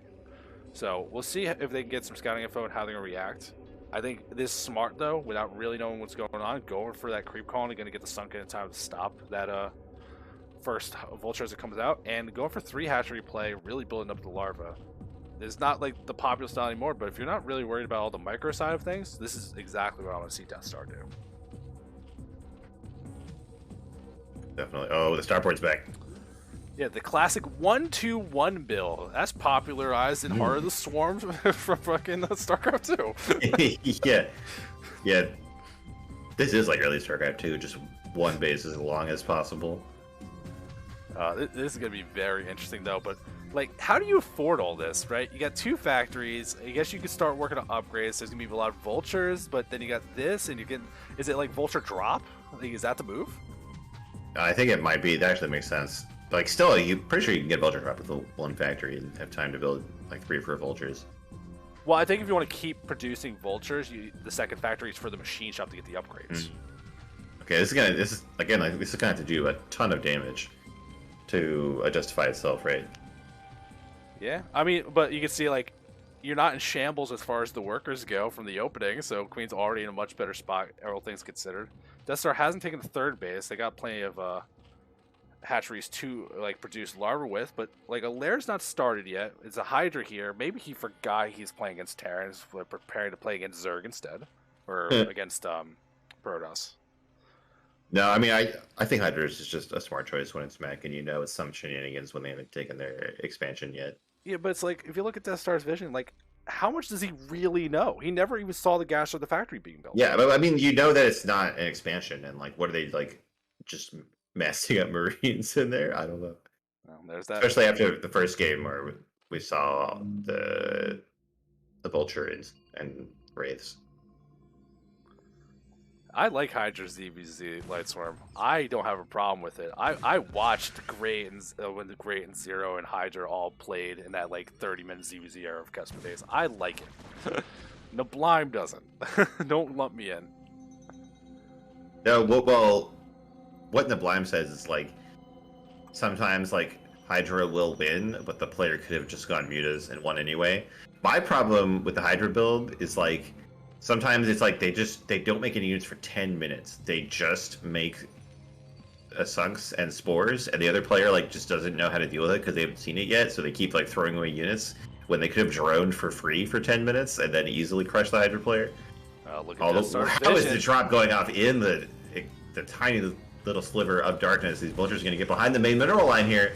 Fast reaction, though. Yeah, they're pulled pretty quickly, but vultures kill workers so quickly. And now the main is shut down. Mines are almost done. The Zerg is going to have an easier time dealing with mines, given all of these overlords, but it's still going to be annoying here. The vulture's going to get out. The dropship just left. Hey, but these are speed vultures, still fast boys. You know, at least you're disrupting a lot of mines, trying to do everything you can here. Yeah. And hey, yeah, there goes those mines.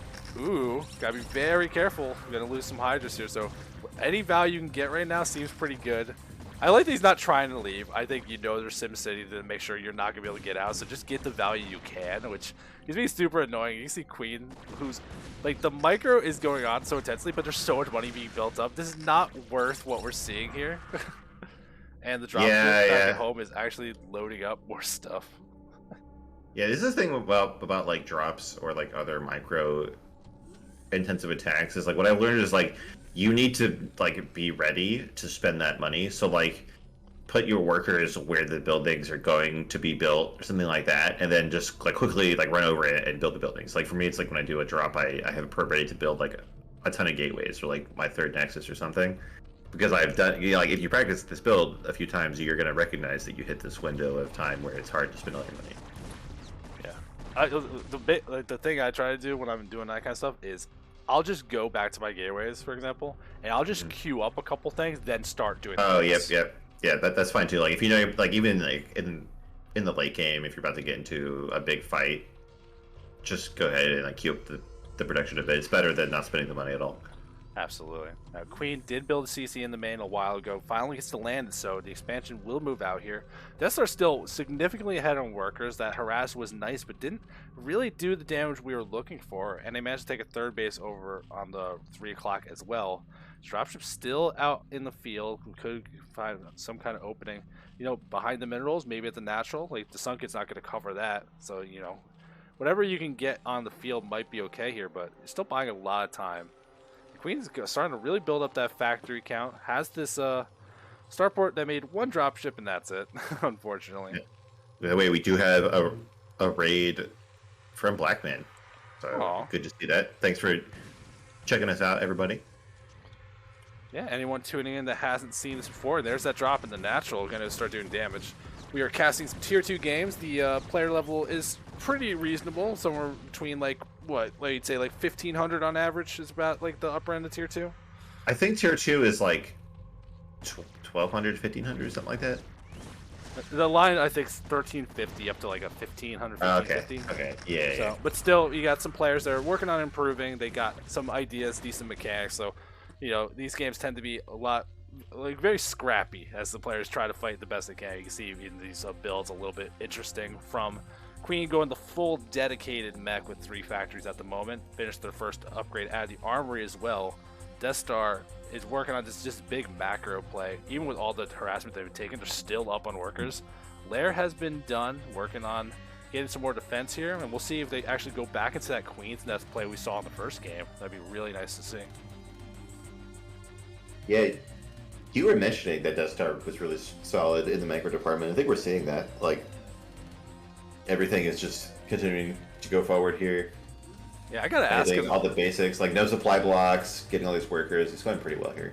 Yeah, I gotta ask him because like he played Terran before, right? So it's like positioning all these factories, like macroing out like your bio if you're playing that. And it's like here he's just like, oh, I just hatcheries make whatever I want. It's probably so much easier. Wonder how much he's actually enjoying this.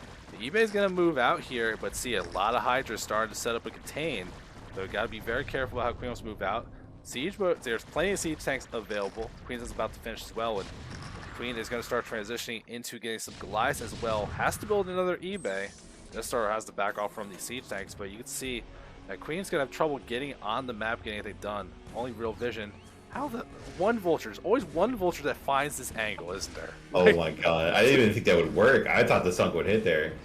Vulture is going to be so annoying. 2 drones down already. Looks like it's targeting the sunk that's building, unfortunately, but still screwing up that mining back there. It's not going to kill that sunk, so that's okay. Right. Oh my god, yeah. Still just finding anything is pretty reasonable. That's not bad. Oh look, and there's 3 queens coming.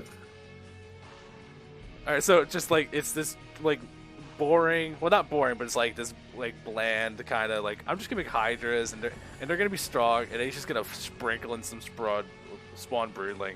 I really like this. This is like a nice, cute little evolution. It gives you the opportunity to really kind of open up the game against spec. Going up to the double armory now, so Queen can really get these upgrades going and kind of build this death army. They are going to have to figure out how they're going to get that next base, though. I don't think the way Deathstar plays, if they take a 4th base soon, I don't know if 2 base is going to be enough. And you see that 4th base now in production, about halfway done at the mineral natural. And a drone is even in the bottom right, so that's like... I think Deathstar playing as Terran knows exactly, if he'd like played this build for, is like, what would I not want Zerg to do? I'm just going to do that. Yeah. Yeah, I love that when you see someone like switch races and they just do everything that makes people hate that race. It's so good. Oh yeah, it is the actual best. Every time I like switch to like play like Zerg on it like for fun, it's just like Lings are annoying. I love Lings. So are Lurkers. I just go Ling Lurker. That's all you'll ever see me do. Yeah. We're gonna start getting science vessels being made here now. Given what we saw last game, I wonder if Queen is preemptively gonna get EMP Shockwave to knock out these queens. That'd be like a really good move considering you just saw it last game, and they're actually like at the front. They're so vulnerable and so easy to see. But it looks like Queen, everything is kind of inching up. Like they want to start taking this fight here, moving forward. The vessel does see what's going on. Radiant's not done quite yet, but Deathstar just posturing up, looking like they want to back off a little bit, just buy as much time as they can, as this 4th base is now online. That drone count really starting to swell up, and you can see more things getting moved out here. Pulls the queens back to make sure that vessel can't easily disrupt them. I like this like very careful push out from Queen. There's no reason to overextend here. Just keep these tanks together. These mines are pretty scary. The mines are pretty close to the tanks. I don't know if we're going to see like Hydra bombs on the tank line, but it's making my protoss senses tingle. Now I don't know how fast the firing goes, but if you did spawn broodling and they staggered so the tanks will all fire the first one, would that start triggering mines? Like, do you have time for it? Yeah. Well, you got spawn broodling. He's got to try to poke forward, but lots of anti-air. Loses a queen, doesn't get one off in time, unfortunately. And Deathstar going to keep yielding slight amount of ground position. Not going to lose their army for no reason here. They still have this big supply lead. The Queen looks like they are going to get this high ground area as the CC is nearing completion.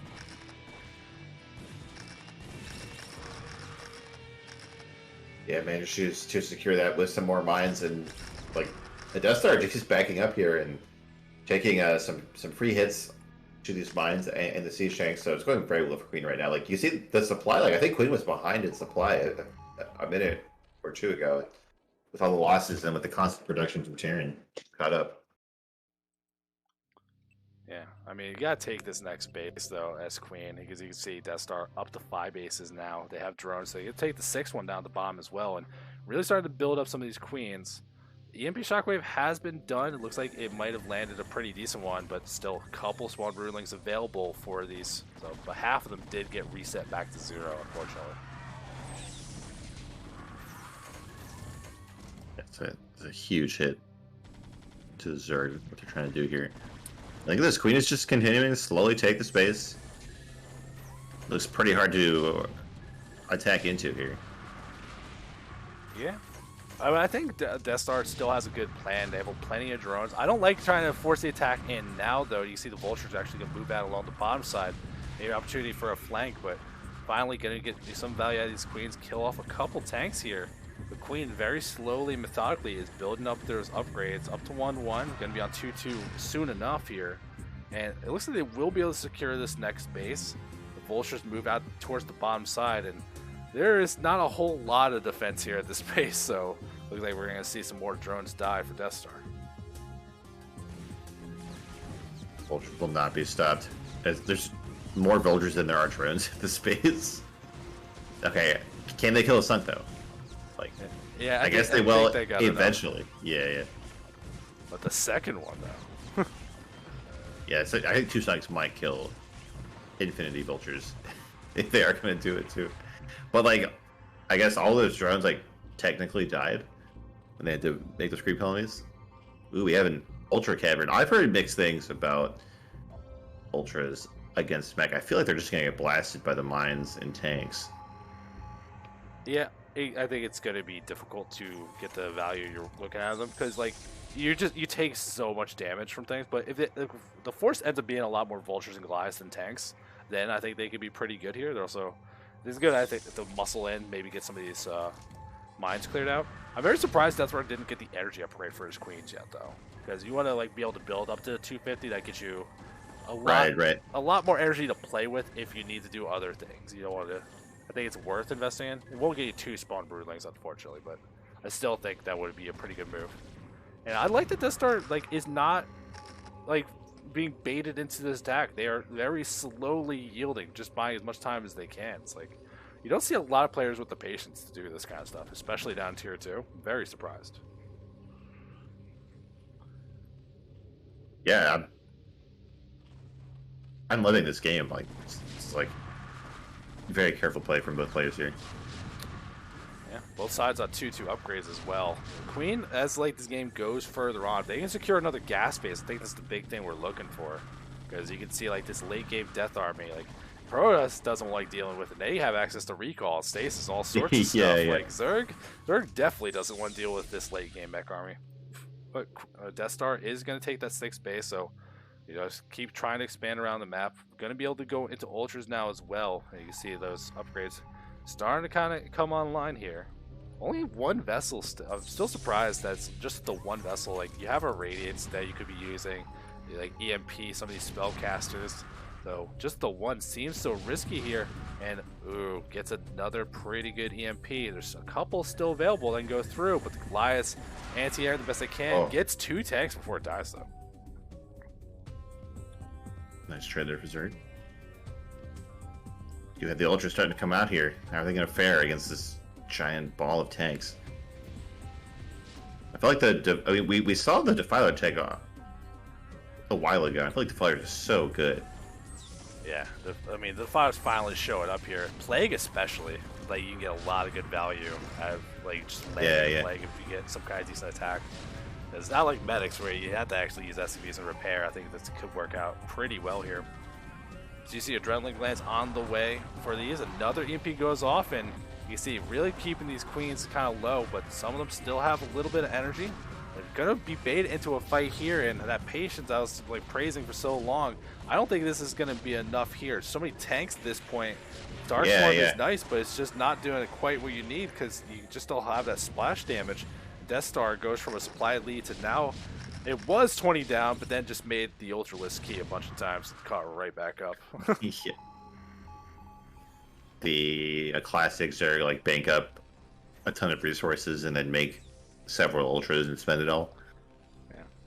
One thing I am concerned with though, as Queen are taking some good fights, 5 factories is like not enough at this point in the game. They need to add on some more production too. Right. Because you can see Deathstar, as they keep macro, like this can get out of hand, but this Terran army keeps moving forward. It's very strong here. Not sieged up, but even then, just enough muscle, and these EMPs landing on the queens, just doing a great job. Sunk gets deleted immediately as the tank siege up, and Zerg is going to have a hard time engaging this. Yeah, I don't know, like, what are you looking for here? Is it, like... It can't just be queens. Like, queens are helpful to keep resetting this tank count, but you're not leaning into them enough, so you gotta think of some kind of other plan, and ultras just take that maximum value from this tank line. It's not... I don't think that's the plan you're really looking for. Yeah, it's more of like the queens are good, but they're not gonna kill the whole army. You need something to do with the survivors here. And this is the move I think is going to be great Wow. for if they can hold it. Taking the 12, getting that army in position to keep pressuring Deathstar while defending the next base. And that's the access to that third gas I think Queen's really looking for here. But Deathstar's going to try to take this fight. Ultras and Lings going in. So many Vultures and Goliaths are here to help out. Queen's just running in, but they don't have anything they can actually do. And you see most of that ground army gets to leave before it even gets there. The Ultra's not strong enough to deal with all these tanks. And another attack from Deathstar doesn't really go anywhere, unfortunately. Yeah, look, this is the pain that we know as Protoss players, right? Like, tanks are so good. Yeah, So much but value. Ooh, but they're all on siege, and then there's another Zerg army here ready to fight. yeah, We're gonna have to back up away from that Darkstorm now. yeah, that seems pretty reasonable here. But Deathstar still just doesn't have that much ground for it. It's like it's a trickling of lengths. There's a couple Ultras. Like, even without siege mode, Darkstorm can only do so much here. Deathstar's going to keep trying to put on whatever pressure they can. Link's going to move forward. Queen will wisely retreat, but this is where I think that production I was talking about, like, still 5 factories? Like how are you going to keep replenishing with Goliaths or Vulture or whatever? Like, you got all these tanks, but you can see that money keeps banking up. Can't really spend it well while Deathstar just gets to hit you. And look like they're macroing like a god. But Queen's not going to keep sieging towards natural. Those bases are mined out. You killed off the... natural base, so moving down to this bottom right, and there's no defense here, and Keeley, there's no Nidus Canal to get defense there. Yeah, that is definitely a critical part of the high-tech Zerg, being able to defend all these bases without having to fight for map control, really, right? With the Nidus, so much easier to defend, but it's not quite been established, and these tanks are going to make very quick work of the handful of Sunkens that's here. So it's going to be on the Zerg army to come down here and stop this push. I got one Queen here with a spawn brutally available. Managed to kill off one tank. The splash damage not doing exactly what you're hoping for. But you see Deathstar's army, like, you got this Defiler moving forward, but we saw like the attacks in the middle. Like, I don't think they go any better now, because I think Queen now is actually, yeah, F3 for their weapons, so these tanks extra deadly at this point. Gonna move forward. Are the mines gonna be enough? They keep triggering, but none of them are going anywhere. Can't get to the tanks those Ultras though. Yeah, this is rough. It's not what you want to see. And with Queen having the tanks here, unseized a bunch, and we see Vultures getting rallied in from the other side as well. I think Deathstar's got to make a move. Drones coming in for the fight. Oh my god, I think this must be a poorly timed transfer here. These drones are going to get slaughtered by these tanks and Vultures. There's a few Lings trying to bust out of the base too, but they get cleaned up. Now we do have a really good Dark Swarm and a few Ultras. It looks like Queen is going to unsiege and back out of there, and the splash damage just annihilates the Ultras, even under the clouds. So it's really strong. It's too much. This mech has so much muscle to it. Like, this 6 o'clock is going to die very easily. It loses the natural as well. And tanks rolling up. There's still no defense here. You can consume as much as you want here, but that Dark Swarm is not going to save this base. And with this attack, that means Deathstar is losing 3 of their my bases down to just the 3 o'clock left here. Yeah, and one mining base Zerg is really rough. It's so hard to come back. Yeah, Deathstar going for a little bit of a counterattack, sends a couple Ultras over to the side, but I think maybe if you could shut down this 12 o'clock from Queen, you could shut down that gas, make things a little bit more simple to deal with, but you just haven't been able to reset this tank count. If they kept investing in those Queens to keep doing the spawn broodling, and especially if they kept them safer early on so they didn't keep impede, I think that could have really changed this game, but just it wasn't handled as well as it could have been from Deathstar, unfortunately. Ooh, that's not a bad idea. Sort of suggesting what if they did mass mutas. I think that could work, but there's no air upgrades, and with the +3 mech, like Goliath would shred that. You still also have the vessels, so yeah, I feel like once, I've said this before, I'm not sure if there's anything in Brood War that counters anything so hard as science vessels counters a mutas. Like, once you have a radiate up, it's so, they're just gone. Right, they are all dead immediately. Oh, look at these mines! These mines! Oh my god! The counterattack's such a cute idea too, but man, they didn't get anything done before they cleared mines for you know, a couple thousand minerals. You cleared out a bunch of mines that were way near the Terran base. Oh, that is super unfortunate. Yeah, and somehow these tanks that were covered in like 2 Dark Swarms are still alive. They do finish this base in the bottom right. Now it's in the situation that you're talking about where it's only 1 mining base at the 3 o'clock. And like, what can Zerg do about it? There's some banks saved up, but like, it's like 2 ultras and some lings. I don't think that's going to turn this game around. Yeah, I wouldn't call that a bank save, considering how we've seen Deathstar play, where he's just been mashing ultras for the last 5 minutes. It's like, you need a real bank. This is enough to get a couple things here. You have to choose if you want lings, defilers, or, you know, whatever you're seeing here. And they're just trying to muscle through all of these mines. I mean, they do eventually get through. We'll force these SCVs to leave, but I mean, okay, like, good job. He stopped 1 base. They're still at the 12 o'clock. Queen's taken the 9 o'clock as well, and this Deathstar supply is so low at this point. All right, hey, there's Queens on the map. Go infest it. It could be infested. That'd be sick. Oh, Mind Drag? No, just not get the tanks. Just go straight on the ultras.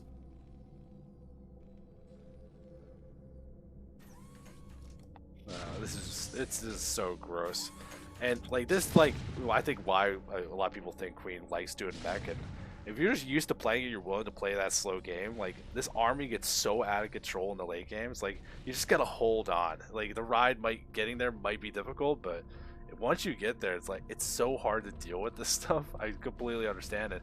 That starts sending stuff out on the map. I think he's just like hoping to find an angle, which, like, you killed this command center, sure, that's good, but you need to secure your next base, Deathstar. Like, that's the most important thing right now, is worry about your game plan, not stopping Queens anymore. Yeah, like, Terran still has 2 mining bases for now, as long as there's still some stuff in the... Well, actually, are the minerals in the natural? Okay, there are some, just a little bit. There's just not that many SCVs there, because they all got transferred to other bases. Right. Like, Terran is much happier on a low economy than a Zerg is, right? Like, so the situation is still totally fine for Terran. I mean, like, what if you look at Queen's Bank, that's what, like 14,000 vultures with 3 mines each? Yeah.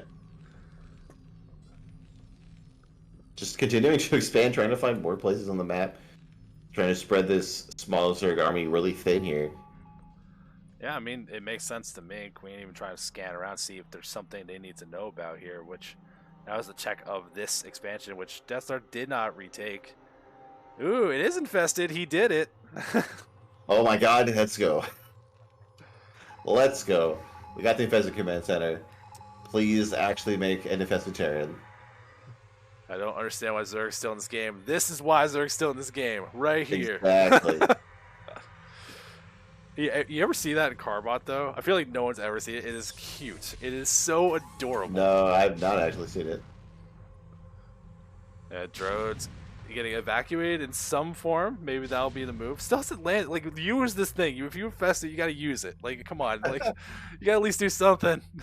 Yeah, where's the infested drops? Which I don't think drop has been researched from Deathstar, unfortunately. Late game, but that would be that's actually a good move too. Kind of like how you can use recalls as pros to get them out of position. Like, laying drops in the main to kill the production. That would be devastating. Yeah, for sure. I mean, believe me, as a protoss player, I know that pain. Oh yeah, it's the worst. I hate it so much. Looks like Queen's had enough of the messing around. Consolidates the mech army. Just going to go straight for the throw right as a natural. And you can see you got a couple ultras, but these tanks still so robust. Like, there's just not enough ground force here to deal with it. Finally going to be enough for Deathstar. We'll tap out, and we get to see Game 3 again go into Eclipse to decide the series. Oh boy.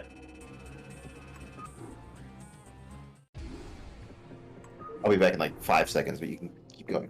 Okay. I just turn the lights on to the dirt.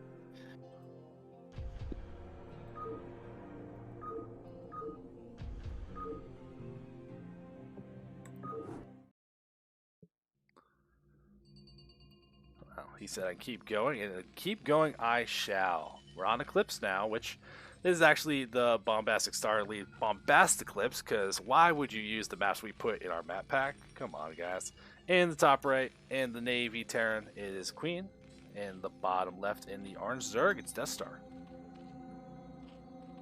Alright, so I feel like Mech is going to be, like, extra good on this map.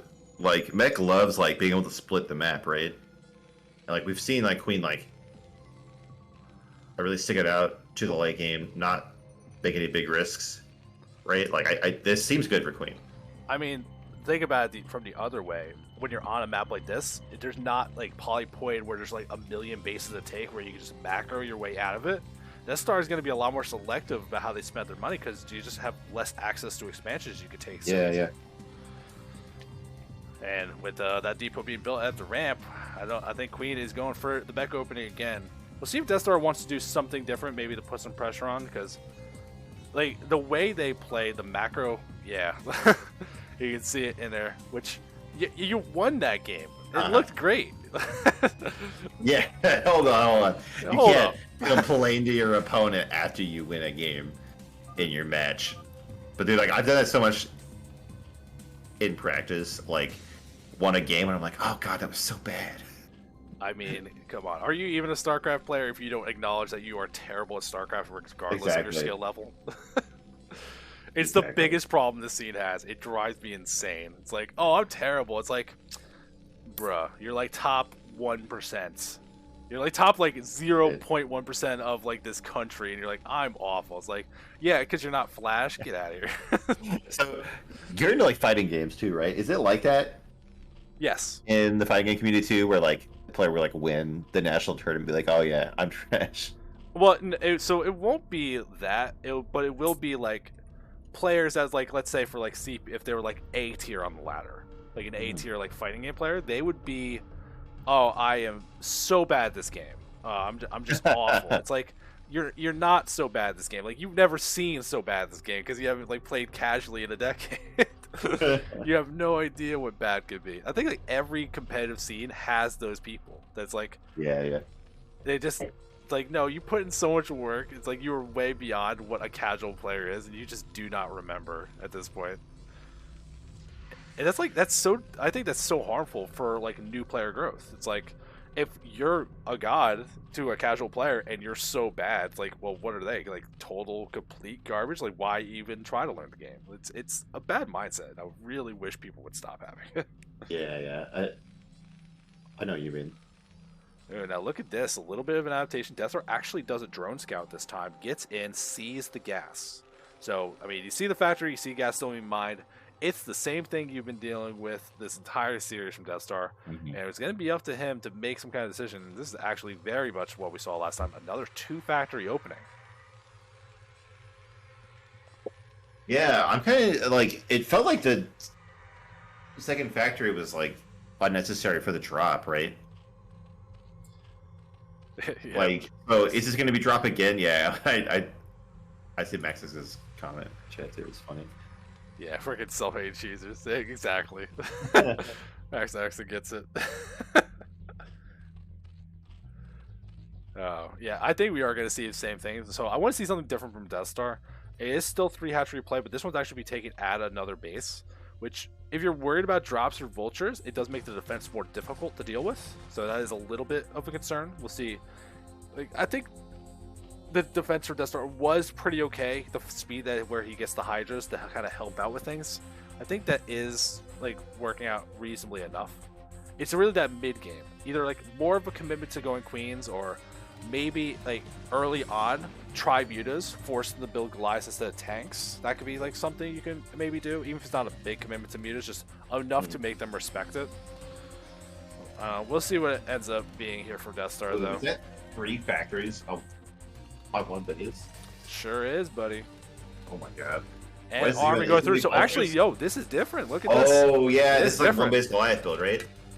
Right, but usually with that, like, you still want to get an early expansion because the Goliaths, like, they can be pretty mineral intensive to get upgrades to keep producing them, and you still like need some gas income as well. So it's a little surprising to see it all one base instead of trying to get the expansion up. I think that's what you're used to seeing more, but it will give Queen access to a lot of vultures here. Didn't keep building Marines, so we're not gonna say any of that, but mine's finished up soon, and with that armory on the way, we'll see if Queen wants to get some rest done.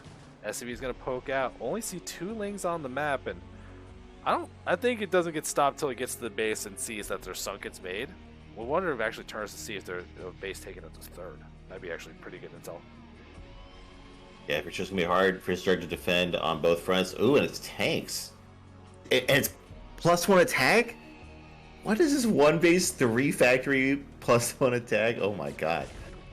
It's gonna be a very slow bird, but it's gonna be pretty strong when it does get there. But okay, here you go. Here's that Spire that you've been wanting, and if Queen just like autopilots into tanks and vultures, she could get completely caught off guard here. I love this for both players, actually. It's like, Queen's like, I know you're going Hydras to stop this. I'm just rushing tanks with weapons upgrades. Like, and Deathstar's like, I know that you know that I know. It's like just layers upon layers of this nonsense. But I really do think this is a good move. Even if you don't fully commit to it or like upgrade the mutas, just getting something to help out. Even having Spire if you want to go into the Queens so you can Scourge and like put some pressure on, because there's not going to be the bio that makes it so easy to defend against Scourge to keep those vessels alive. I really think this is like going to be a much better plan. But it is different. Look at Deathstar's worker count compared to what we see in these other games. Much lower. So I think if they're going to go for some kind of attack, they got to be very careful, make sure they don't lose units kind of recklessly, because they're not going to have the giant macro advantage that we've been seeing so far. Ooh, and the Scouting Overlord does go down right as Queen's army is moving out here, so this is when Zerg wants to be spending that money to make some units. It seems like Queen is headed for the 3rd base, but it's not that large of a force yet, and like +1 attack is only like halfway done, so doesn't want to commit too early. Like, don't want to hit yourself within anti-timing. Yeah, +1 attack and that vulture speed, like really going through. But that's going to give time for Deathstar to unsupply block themselves, work on some of those mutas if they want to start producing those, and that Hydra speed will be finishing up soon as well. But still, this situation looking a lot more reasonable. Most players starting to bank up money, but if Deathstar's going to make mutas, like that is the move. But he's just making Hydras. He's got the Spire, not willing to use it just yet. Maybe pressured under the threat of this attack from Queen, wants to make sure they have adequate defense to survive. Right, so the +1 attack is done, but these 2 tanks are so far forward, the Hydras are just gonna pounce on them. Yeah, +1 attack's not done yet. It's a little bit more time. Dang, serious anti-timing there, but like 2 tanks by themselves, like +1 was not gonna save them from all those Hydras. No, I think there's just too many Hydras there. I think it's like relying on mines to get the job done against a lot of units that shoot fast like that. It can be very dangerous, and as Queen losing a couple tanks and a couple vultures, they really couldn't afford to here. Now, Deathstar doesn't have Overlords in position. They don't have speed, so you're not going to see these mines. You're going to be very careful about how you tread forward, and we'll see if that's what happens. Immediately one goes down. Deathstar maybe going to... They're just going to like drain them out one at a time. Sure, why not? Here come the links.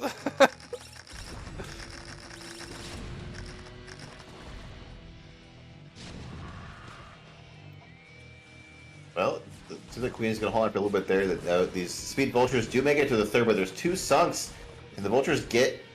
Yep. But they fit behind the minerals. Oh my god, yes they will. Yes, they do. It's at a heavy cost, but there are 2 vultures back there going to force mining to stop at that base. This Spire has been done for a long time, but Deathstar is just leaning into those Hydras. Like, I feel like there's no anti-air. Like, there's no Goliaths, there's no turrets, there's no Marines or anything, right? Like, if some of these Hydras had been mutas, I think Deathstar would have won this game already. Yeah, I'm a little surprised that we haven't seen this. It would be at least a good opening, because you can see like things have been so delayed here, and there's no eBay, so there's no turrets. Like, the armory is available, so you could switch into the Goliath. Then that shuts down these tanks. You should be feeling more comfortable to take your expansions, kind of work on that macro. But here comes these speed overlords. Now that they see everything, it's like, it's just a couple tanks. It's not that much. But Hydras do die very quickly. Needs to be very careful here. +1 is done, so they're going to be doing a lot more damage. Big mine hit is not going to help issues either. But is this enough Hydras just to plow their way through these couple tanks when there's nothing to protect them? I think it might be to be very close here, but that tank on the high ground might be enough to save Queen here. Even with the vision, Hydra's gonna have a hard time taking it out, but they just run by, they go behind the minerals, paying back the favor from those vultures from earlier. We do have 2 more tanks. I think it looks like Queen's gonna hold this wave. Yeah, I think it seems good. And Deathstar, like, that macro, look at that. We were praising it earlier, but when you're getting out of his comfort zone trying to attack, that macro really kind of fell off. But Oh, he's making a spire. He has a spire. Don't make a spire. Oh no, No! it's one of those. Yeah, it's one of those brain moments where you like forget that you got it 10 minutes ago, and you're like, oh, I can use a spire right now. So you just don't even check. You just build it, or it's gonna be for the sudden double upgrade. No. I'm gonna go with a no. Yeah. Now if you go like double upgrades high for like double 2/2, it's like look how robust these things are. Ooh, and drops being researched too. So that's what really changed up the strategy they got here. And this is what I wanted to see from Queen earlier. I'm happy to see it now. The eBay going down. Just buildings in front of those tanks for that attack would have made a world of difference. Yeah. Really using this terrain, gonna find another annoying angle where they should be able to slip in, but not the natural. I think the natural you don't try to go through. Maybe you can get to the main though. No protection there.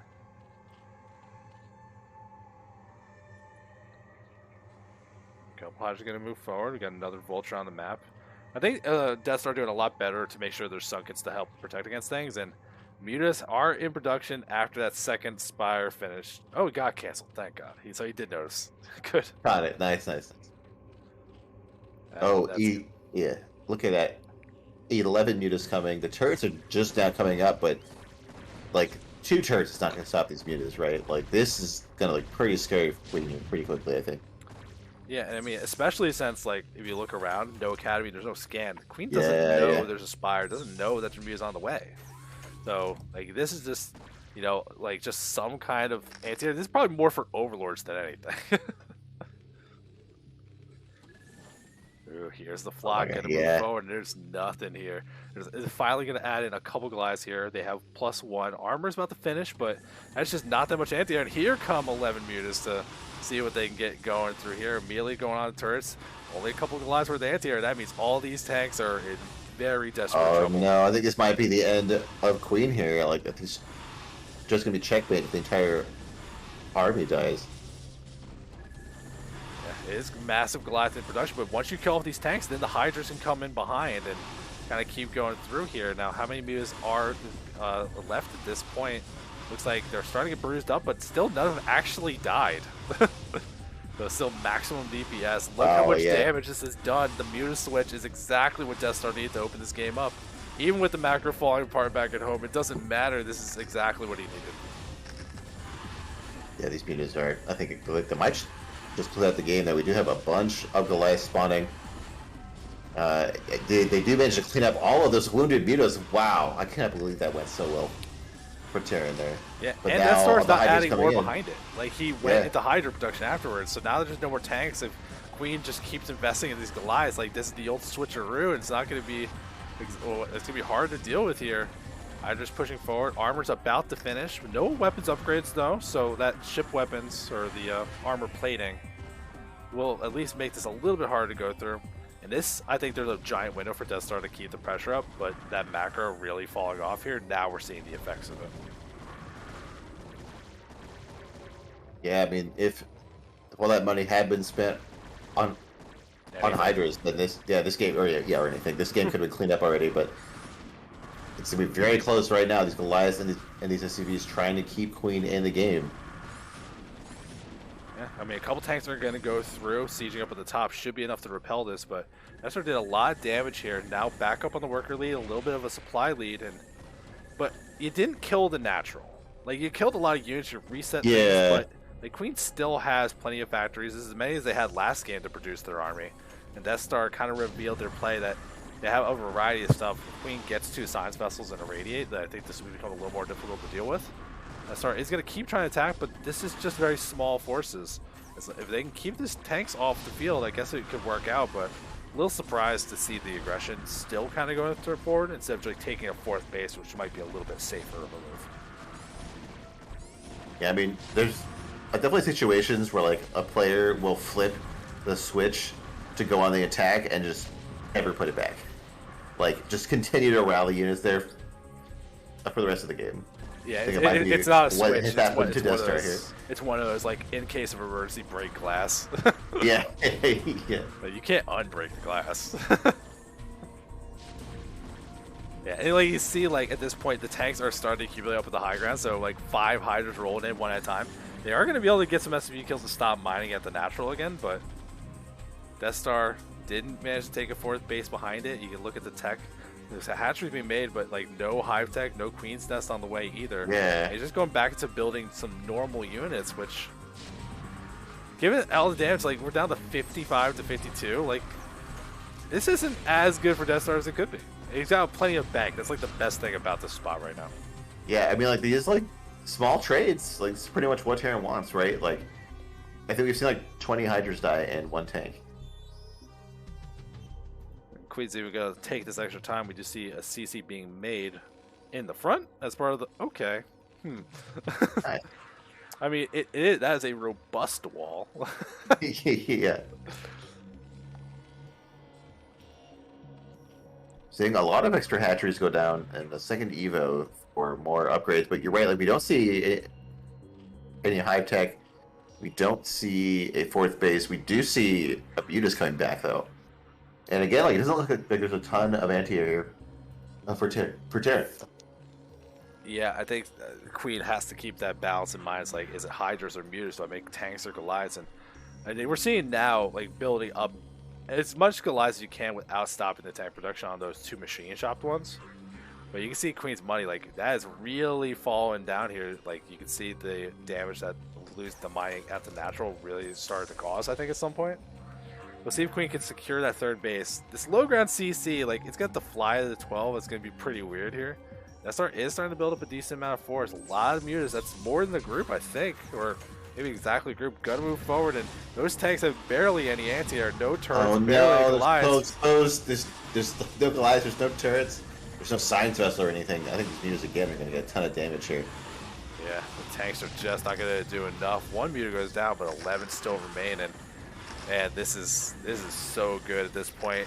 There's just not that much anti-air here. And, like, Deathstar has other units. Like, he's not even using everything he's got. He's just kind of attacking with the one group, which easy mistake to do if you want to, like, try to control the Mutas and do what you can. But this fight's going a lot better than what we saw before. Queen does have a worker lead, though, so if they survive and they manage to keep, like, this alive, they're gonna be able to stabilize into a good spot. Finally, Deathstar takes another base down at the bottom right, which I like taking them down there. And now the Mutas can move in, go on top of the production. There's no turrets to defend them. Barely any Goliaths as well. No.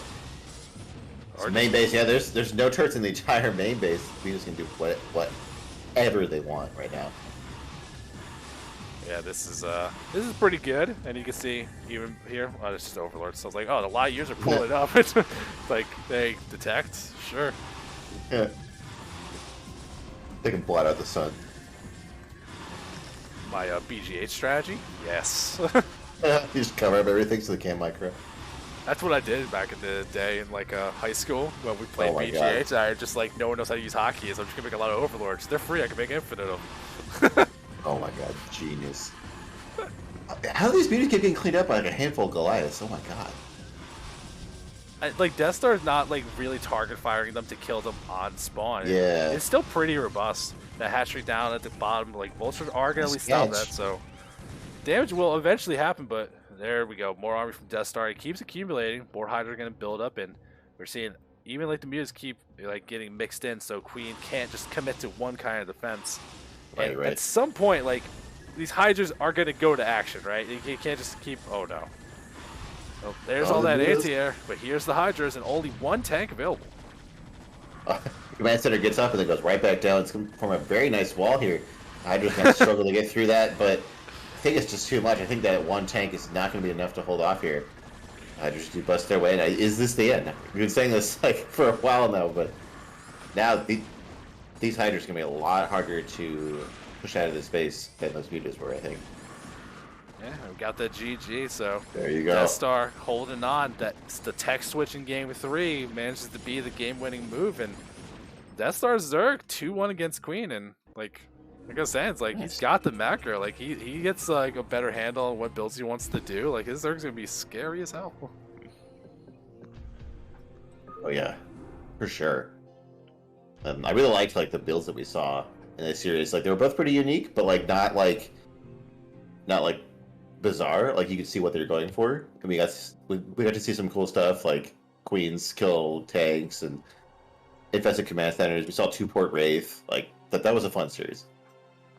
Absolutely, and like the fact that they both managed to play their style and not like go crazy. Like Queen stuck their guns to getting like the mech online, and we still saw like, all right, there was mutas as like the tech switch, but it wasn't like the like come together really micro. It's just they're a powerful air unit. Just throw them in, like whatever.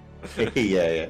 Well, definitely cool to see that, and I'm actually very excited that we saw Deathstar not do this big macro, big drone style, and still managed to play a pretty solid game. So Yeah. that's definitely fun. We do got one more series ahead of us, and this is the one that was the recommended. So we'll see how good it ends up being.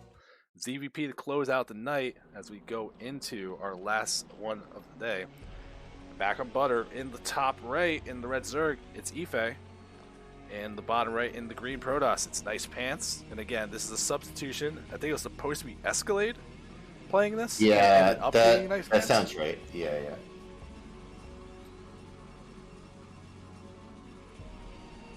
So let me tell you, Effay is very dangerous. I dropped a game to Effay. Like he's very solid. He does a really mean Hydra bust. Like he'll make like something, kill a scouting probe, and then immediately make the Hydra dead. Yeah. So it's gonna be rough for NicePants. Like that, the NicePants will like have to keep the probe alive. Yeah, they were on my team last season, so I got to see them play a decent amount. And yeah, like you're saying, especially for tier 2, they're very solid. I think the easiest thing, if you want to like get an advantage though, if you can rile them, make the game a little weird, like kind of make them into a scramble. That might be where Effay kind of gets himself in a rough spot here. Now, if you take a look, we got a pool on the way, but where's the Overlord? It's actually a 9 pool. A little bit of aggression from Effay, knowing that this could be a hard map to wall on. Even going for the extractor trick to kind of make sure you got a little bit more income, and the probe will scout that very quickly. And there's that forge. Gonna be able to get those cannons online. This is why you scout after pylon. Like, who did we watch yesterday? The Maniac that was like, nah, I'm good. Forge window scout. It's like, yeah. What do you do? So since I'm taking the role of Neblime today, I have to mention, like, when you wall like this as Protoss, don't put the pylon in the middle of the wall. You can put it to the left or to the right, like under the forge or the gateway, and it's still fine. Now that pylon is going to screw up the movement of your units later. Like, if you have goons trying to get out of this choke, you might have to like kill one of these buildings. Well, also, don't you not want it to be so far forward in the wall? You usually want a gap between the outer buildings and the pylons so you can fit cannons there in case of a Hydra bust. I usually don't see it like right against the building. You see more set back. Yeah. That's true too.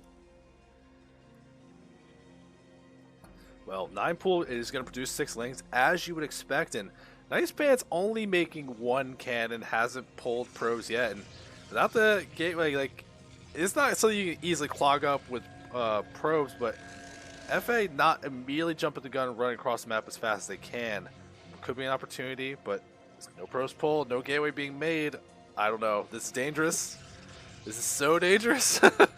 We have the second cannon, but we all know it takes a long time to build, and these links could focus down that first cannon. Oh my god, go Effay. This is something you could easily attack. Well, all the probes are pulled here. Yeah, but there's no way this is tight, right? There's no fucking way that's tight. Yeah, this is like a big problem we had set up. It's not like, where you got the gateway there that you could clog up between. Like, there's a lot of angles you can go here. And now Effay wants to go. Oh, there's such an opportunity to do damage. Now with the gateway, with 2 probes to block that gap, I think the opportunity for damage is done. But forcing the Protoss to make those cannons is good. The links are not dead, which is good because they can still be useful. And Zerg is just progressing with a normal game plan now, getting those 3 hatcheries set pretty quickly here. Yeah, I don't think anything's wrong about what we're seeing here. Now, from what we've seen, though, and especially if you're Zerg, you see this kind of wall, are you, like, immediately thinking, like, Hydra busts? Like, oh, wait a minute. Yeah, that gateway's too far up. It's actually not linked tight on the right. Yeah, the bottom right corner should be lined up with that rock. Right here? Yeah. I hate walling in this game, man. This sucks. It's so archaic and stupid. Yep. But yeah, and so like that wall is actually a bit more exposed to Hydras. Now it looks like it won't be a 3-hatch Hydra, but I know from personal experience that Effay loves going like mass Hydra styles. Well, I feel like I've seen this a lot recently. Like sometimes like we've seen like 5 hatchery before lair, like you just skip the spire, you just kind of play it the same way. But like recently CPL the last couple of weeks, I've seen a lot of this 4 hatchery like before lair kind of style, and then you go Hydras, like it has like I don't know if it like it was meant to have a little more drones or a little more punch because you have more larvae to play with, or I don't get what the appeal of it is. And look at this, we actually have double gas being made, so we'll see if it ends up being for the Hydra production. I think you want to get that to get those upgrades rolling, kind of get things moving as soon as you can. And actually a 5th hatchery going on, so more of what I was talking about before. A couple Zealots are going to move out, and Effay sees what's going on here, but the Zealots are going to get the fight in the middle of the map. And wow, they don't have any shields, so I guess those Lings did a pretty decent job fighting. Oh, the one Zealot just leaves his buddy to finish the fight there. It's like, all right, buddy, you got it. I'm out. Back in the pro space, Cybercore about to finish, so we'll see what the choice is for NicePants as far as tech goes. I imagine it's going to be Stargate, because you really just don't know what's going on, and there's that Hydra den being made, so up to 5 hatcheries. It gets skipping the lair, and as being started now instead of much earlier on, so we'll have that Spire anytime soon, and it is that Stargate. Yeah, that is a safer choice here, and it's still useful against this Hydra play. Like, you want to see what the larvae are doing, and of course you can pick off a stray overlord, so it's not like it's a total loss to go Stargate here. Alright, I gotta just mention it. You see that in the chat? You want to become famous, but you're not even a link. It's like it's a bad bot. Like, they do the job. It tell us where to go. It's just like, hey, you could buy them somewhere. I don't know where. Just but... shop around. Yeah. Oh my god. Oh shit! I raided it instead of banning it. Don't raid that. No. What are you doing? I'm sorry. I've been paid off by the bots. Time to ruin. I know you're not in StarCraft. You're just like kicking back and you're lazy boy. You're cracking cold one. Like so it's like at least pay some attention, bro. I'm literally like leaning back. Like my head is like almost at the level of my desk, like trying to like T-Rex arm type it, and I just autopilot type ban or type raid. Oof. I have to sit up and take it seriously again. Yeah. Now, we're seeing something from NicePants though that, as a protoss, you know you're not feeling comfortable about. Like, aside from some of these things not mining around, like a lot of cans are being made, and there's a lot of stops. Like, this is the first Corsair being made now, and it's like the cans being made that are respecting the music be happening. If there's any reasonable scout, it's like there's no Spire. You don't need to invest in all this stuff. There's a lot of money that NicePants could have been using for something else, but still, look at this like macro hype beast, like doing a great job with their pro production, really gearing up on these 2 bases. And well, honestly, 53 might be too many for 2 bases. Well, I just want to see now, because you can see if they're going to add on a bunch of gateways and prep up for that 2-base powering. I'm going to be really excited to see it. And this first Corsair, like, what is this scouting ground? Just like way the fuck out. What the hell? Is it, like, are you expecting like a proxy hatch? Like, that's really weird. Like, when I make that Corsair, I have it like beeline straight to the Zerg base, dude. Like, send it on the path that Hydras would take if I'm being busted. Yeah, absolutely. But even at this point, like, it'd be late for that. Like, how late. Oh yeah. But stupid. I don't know what you're looking for in the bottom left corner of the map. I guess you did see every expansion, so you know how many bases Zerg has for sure, where they are. But you can go to the main and do that on the way back. Like, you don't have to like worry about that. Like, you actually have no idea what the tech choice is. You just know where a couple of bases are. You know, maybe get an Overlord kill. Trying to find some damage here, but these Overlords are pretty well protected. At least keeping up on the Corsair production, working on their upgrades. Storm is about to finish up, and the first Templars are being made. There's not a lot of actual ground army, though. Like, I feel like this gateway count might be too low for what we're seeing. But there's just not a lot. Like, usually have, like, that group of, like, 8, 10, 12 Zealots that are, like to go with things. We're seeing a lot of High Templars, and even a DT being made, but there's no real ground army. And look, as Effay is, like, making more Hydras and moving across the map, like, you got this fun T-shape of cannons, and I guess you're gonna have Storm available, like 1 Storm, but there's no actual army to fight this. Yeah, it's so critical as protoss to just like pump out as many zealots as possible. Like, you know, you get the chance to pressure Zerg before they can make this much stuff. Oh my god, okay, we have 65 probes on 2 bases. We're making more. Like, okay, this is too many, guys. Like, 44, I think, is the most that you want on 2 bases, and then you stop, and then when you make the 3rd base, you resume production. But like 65 is like your in-game number. Like, you don't need as many probes.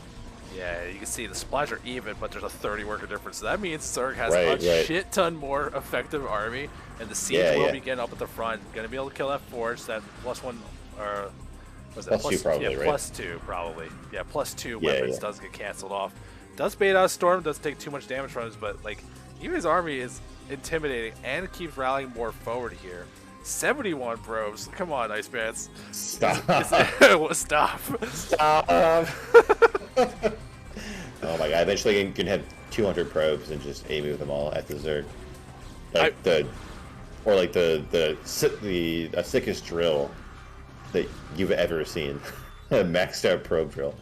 Yeah, I think this is the case that you're looking for. Is like, well, you never stop building them. It's like, okay, you could stop. You build them enough. You could stop. Yeah. He's got the certificates. Like, you are allowed to stop making probes and so forth. I mean, Pro's trying to build up that army with all this economy they have, though. 6 gateways still on 2 bases. Like, I think it's gonna be hard to build the army you really want to be able to move out with. The supply, like, Pro is starting to pull ahead, but they're up 35 workers. So this is actually not a supply lead, and we can see here lurker aspect is gonna finish up pretty soon, and the observatory I think just finished. So there's not even actual observers on the field just yet. It's gonna be a while. Like, look, what are they doing? They're doing nothing. They're just being made. Oh my god. And meanwhile, it's just hydras for days, all day long. Just keep making more of them. And finally, we're gonna see the attack going forward. There's only like the 1 pylon, so you can maybe depower some of these. DT try and do, but there is Overlords in position to help protect. Storm's going down, doing some decent damage, and Effay like attacked forward, but didn't attack with like everything. Just like sent a little scouting expedition to see what they can get done, I guess. Yeah, I mean it's hard to control all of these Zerg units, right? Like, you can't really hockey all of them. Yeah, but that's why you could set them in like groups that you can just easily box and go if you're going for a big attack. But I guess if you're worried about storms, you want to be careful. Like this contain for Effay feels pretty fine. Like, NicePants needs to get another baseline to make use of all these probes anyway. And like once the lurkers like get up, this contain is gonna be hard to deal with. Effay could go take their 4th base, and I think that's like all you're really looking for. It looked like there might have been an attempt there, but this Zealot that's been there the whole game managed to shut that down. Definitely annoying for Zerg, but Effay is going to send over the squad of Hydras to clear that out. And like, this is like the nightmare scenario for Protoss, being contained in your natural. It's a huge arc of lurkers and Hydras, and a nice storm to get things started, but look at how little that a Protoss army is. Yeah, this is there's a lot of Zerg still here, and you can see there's just like no Zealots to kind of run forward here. And it's like, you can do storms, like Temple are going to help, but at some point it's like, the bulk of your army is these cannons, and Effay is not attacking into those anymore, so I think the lesson has been learned. Of course, they're back in the hunt trying to get something. Still has no kills, gets cleaned up by the Hydras, unfortunately.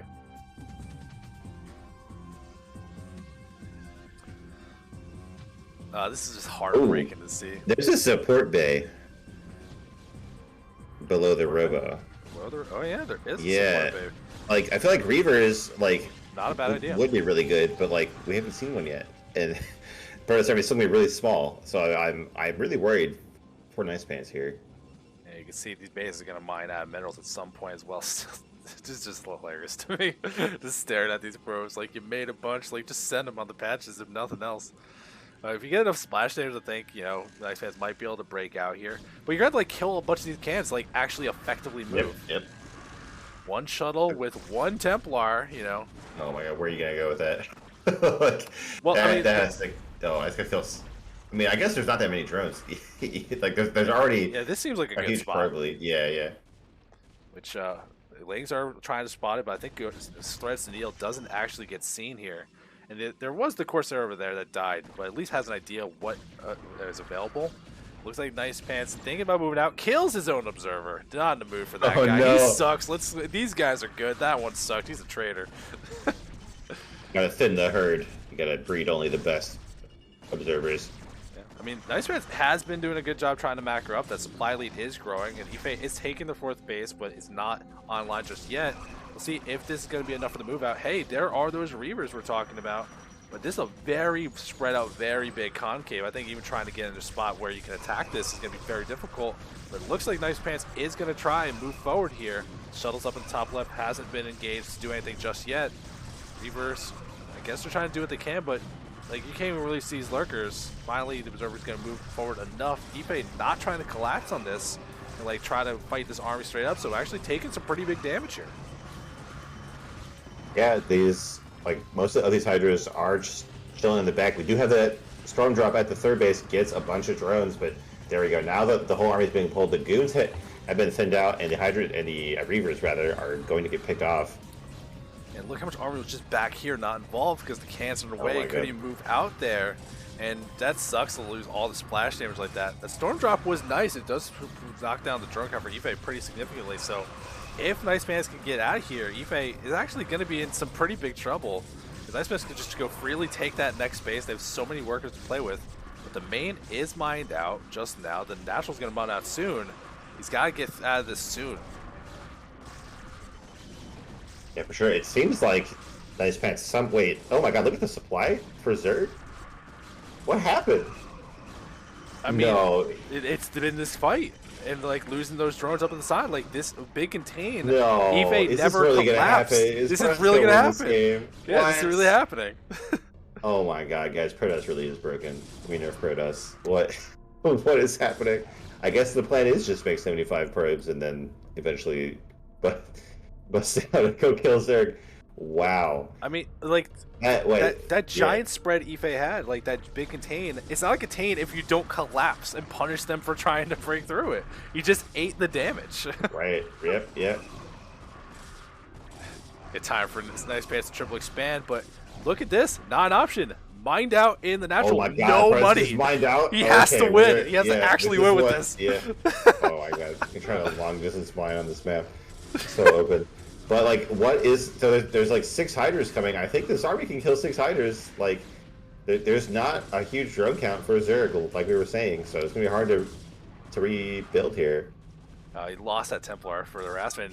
He was gonna tap out. Wow. Man, that's shambles. That's a flat 99. It'll never increase again, but still has enough muscle to go through. What in the fuck? This entire game flipped over in the last 2 minutes. Ridiculous. Yeah, I think that was on Effay. One, for not collapsing that contain to actually fight that, but they had this giant window where NicePants was not moving out. It's like, I feel scared. I'm not going to do this. That could have been the 4th base right there, like 5 minutes earlier. That could have been more drones. Just there's a very long window of time where drones could have been made. Very complacent in what Effay did, but still, like, they definitely got into a good spot, but I mean, that's not a game that you want to lose game 1. That's going to really warp how you play the rest of the series, I think. We'll go into game 2 and see how these players go on Polypoid.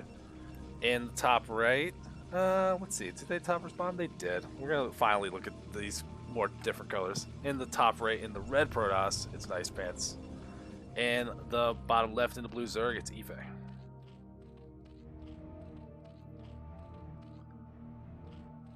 Well, what do you think we're going to see in this game? The same stuff. I mean, NicePants, like, despite early on how there was hiccups, like, you know, the wall, like, you have the cans in kind of weird spot. There was the Stargate, but it wasn't making Corsairs on time. But the overall game plan for NicePants made a lot of sense. It's all the stuff you're expecting to see, you know, storms, gateways, work on things. The Reaver's like a nice touch to break out of the contain. But I think on a map like this where it's a little bigger, if NicePants plays the way they were playing before and gets the 3rd base at that mineral base, I think their game plan is going to look a lot stronger.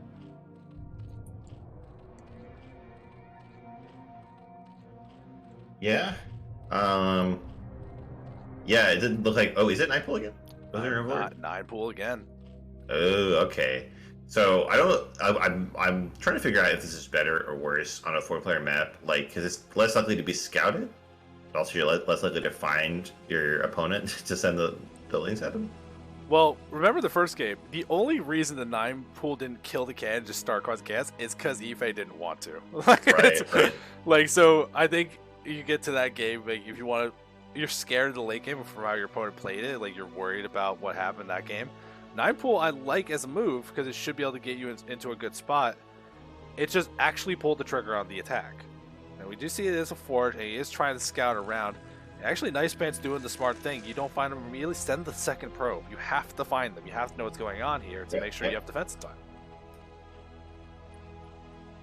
All right, it looks like with that drone scout, Effay will know where to send the links. So it seems like that's probably practice. We are going to have 6 links made again here. What kind of response we're going to see from NicePants? I think, like last time, it was Cannon Nexus Cannon, which like probably shouldn't have been allowed to survive. Yeah. No, that shouldn't have been allowed to survive. If the 6 just went in, you kill that cannon. Because like even that wall setup, like there's a million holes. You couldn't even pull probes to save that. And the scout dies so quickly. Oh no. Effay is going to be able to move across. Where's that 6th thing? Wait, yeah. Did Probe kill one of the links? Really? Or did the links kill one of the links? Like that was link blood on the. Oh, yeah, I guess what the hell? Yeah. What? Was that like the godliest probe you've ever seen? Well, these are the ones that are on the map, right? Okay, Or, it must just have been a misclick. That's super unfortunate. Well, Can's on the way, gateway. So having to go gateway before Nexus feels bad, man. So you see the Can's not done yet, just barely in time. Probes are pulled, trying to dissuade this, and NicePants, I think, out of the adaptation to the pressure, a lot better than what we saw in the first game. Even getting the second can and really respecting what you can do here. I don't think you need to do this. Whoa. Okay, yeah. So even like I saw in the production tab, like it was 2 cannons. Then one of the cannons was canceled to make a gateway, and now we're getting the second cannon. Like this is like what Zerk wants, right? Like for the price of making 6 links, you delayed the protoss nexus by like 450 minerals. Like, and you're forcing the lost mining time on these probes. Like this is really nice for. Well, you said cancel cannon. It wasn't canceled. Look. Oh, it's in a what? He's like super worried about losing to this 9. Whoa! Holy shit! Whoa! Okay, there's 3 cannons. Yeah, wow. I think Effay's decision here is like, I'm just gonna 3-hatch Hydra you. I think that's gonna work out just fine. Yep. I think that's always a smart choice. Like when Protoss makes a mistake or something weird happens, just go 3-hatch Hydra and try to kill him. Yeah. Now this wall, just the way it's oriented, it's gonna be easier to put cans to help defend this as long as NicePants can scout. And look, he did sneak out another probe. It's in the base and unseen. So if Effay didn't notice this, oh my god, don't you dare! Oh man. So like, what? Okay, so like you can't really cannon rush because there's creep. So you can like maybe kill the Hydra Den, but like you can't really get to. Well, I don't know. You crawl along the bottom of the map. Below the minerals. But yeah, like all right, no. So you did notice it. And, right. Oh no. So this feels extra bad. You lose the scout and 100 minerals. Yeah. No. And he's making a third. Oh, NicePants is like. Oh my god. I guess he saw the Hydra, but it's like the Hydras haven't been produced yet. You're really shooting yourself in the foot. So like, look at this. The gas is there, but it's not even mined yet. No cybercourse even started. Oh my God, this is so disrupted right now, man.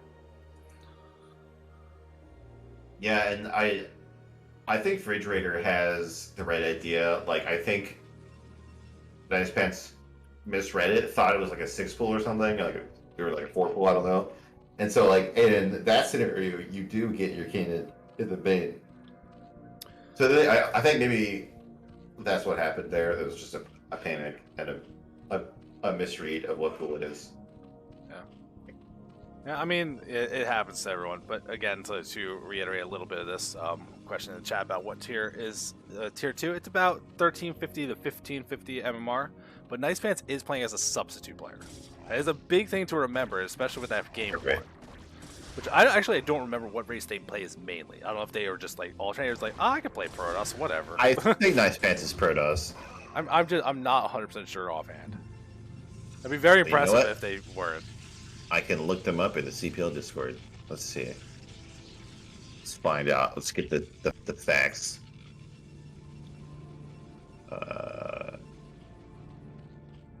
All right, so they're Protoss and Zerg. They have both roles on the server, Okay, so they're just not Terran. just not Terran. So that seems pretty reasonable. Now, NicePants, like, this build is so all over the place, but a lot of gateways being added on in this Cybercore. You know what I think this might be? I think this might be mass range goon. Ooh, yeah, we saw that the other day, didn't we? Not in one of the games I casted. So I mean, I saw that on Monday. So somebody out there is telling people to go mass goon, and like it worked pretty well. If Zerg doesn't see it coming, it can really catch you off. Like the units are pretty robust, but so far that's not what we're seeing here. It definitely was an opportunity, especially with how delayed all this tech is. The Cybercore just recently finishing. It is going to work towards some of these L's, building cans just to stay alive, but I think like the way this is set up, NicePants will actually, be able to get out of this without like taking damage, building that second pylon behind. Very smart to make sure they don't just kill the pylon, depower everything. Which that could have happened. Like before this, like they could have just killed that pylon and this is like over. Oh yeah. Well, as it is, the Hydras are still going to get some damage done. Going to shut down that gateway. Threaten that forge. Actually, quite a few Hydras that have died to the cannons. Very unfortunate for the Zerg. NicePants continues to tech up, but also make more gateways, more cannons. Like, man, so many cannons have been built in this game. Like, Protoss is so far behind where they want to be right now.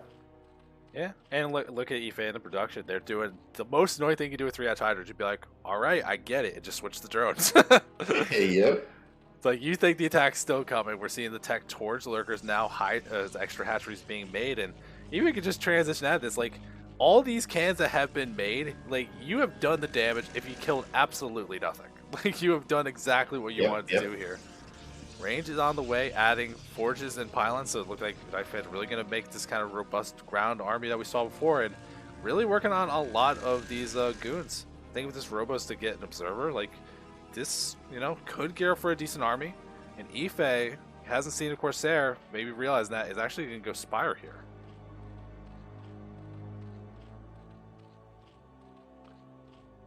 Alright, I don't know if this Spire is to go to mutas or just to get Scourged in case there's Corsairs or shuttles. I don't know. I don't like going for mutas this late. Like, I feel like if we do start getting goons, like once we have like a solid goon count, like the muta switch doesn't seem as good. Okay. I think I will bet that it's for Scourge to kill observers when this turns into a lurker team. I mean, Effay does have 2 gases worth of income. It has for a while. A lot more drones than last game as well. I think this actually might be from mutas because, like, you haven't seen a single Corsair yet. And last game, the Corsair production wasn't really on point. And oh my god, look, we're getting support bay again. If this is for Reavers, I'm gonna be thrilled. But here come those mutas, like we're saying, and some Scourge to go along with it, in case there's like that late, like you do the Citadel first, then you get the late Stargate. But we're not seeing any of that at all. The anti-air will be storms, it will be goons, maybe Archons or something.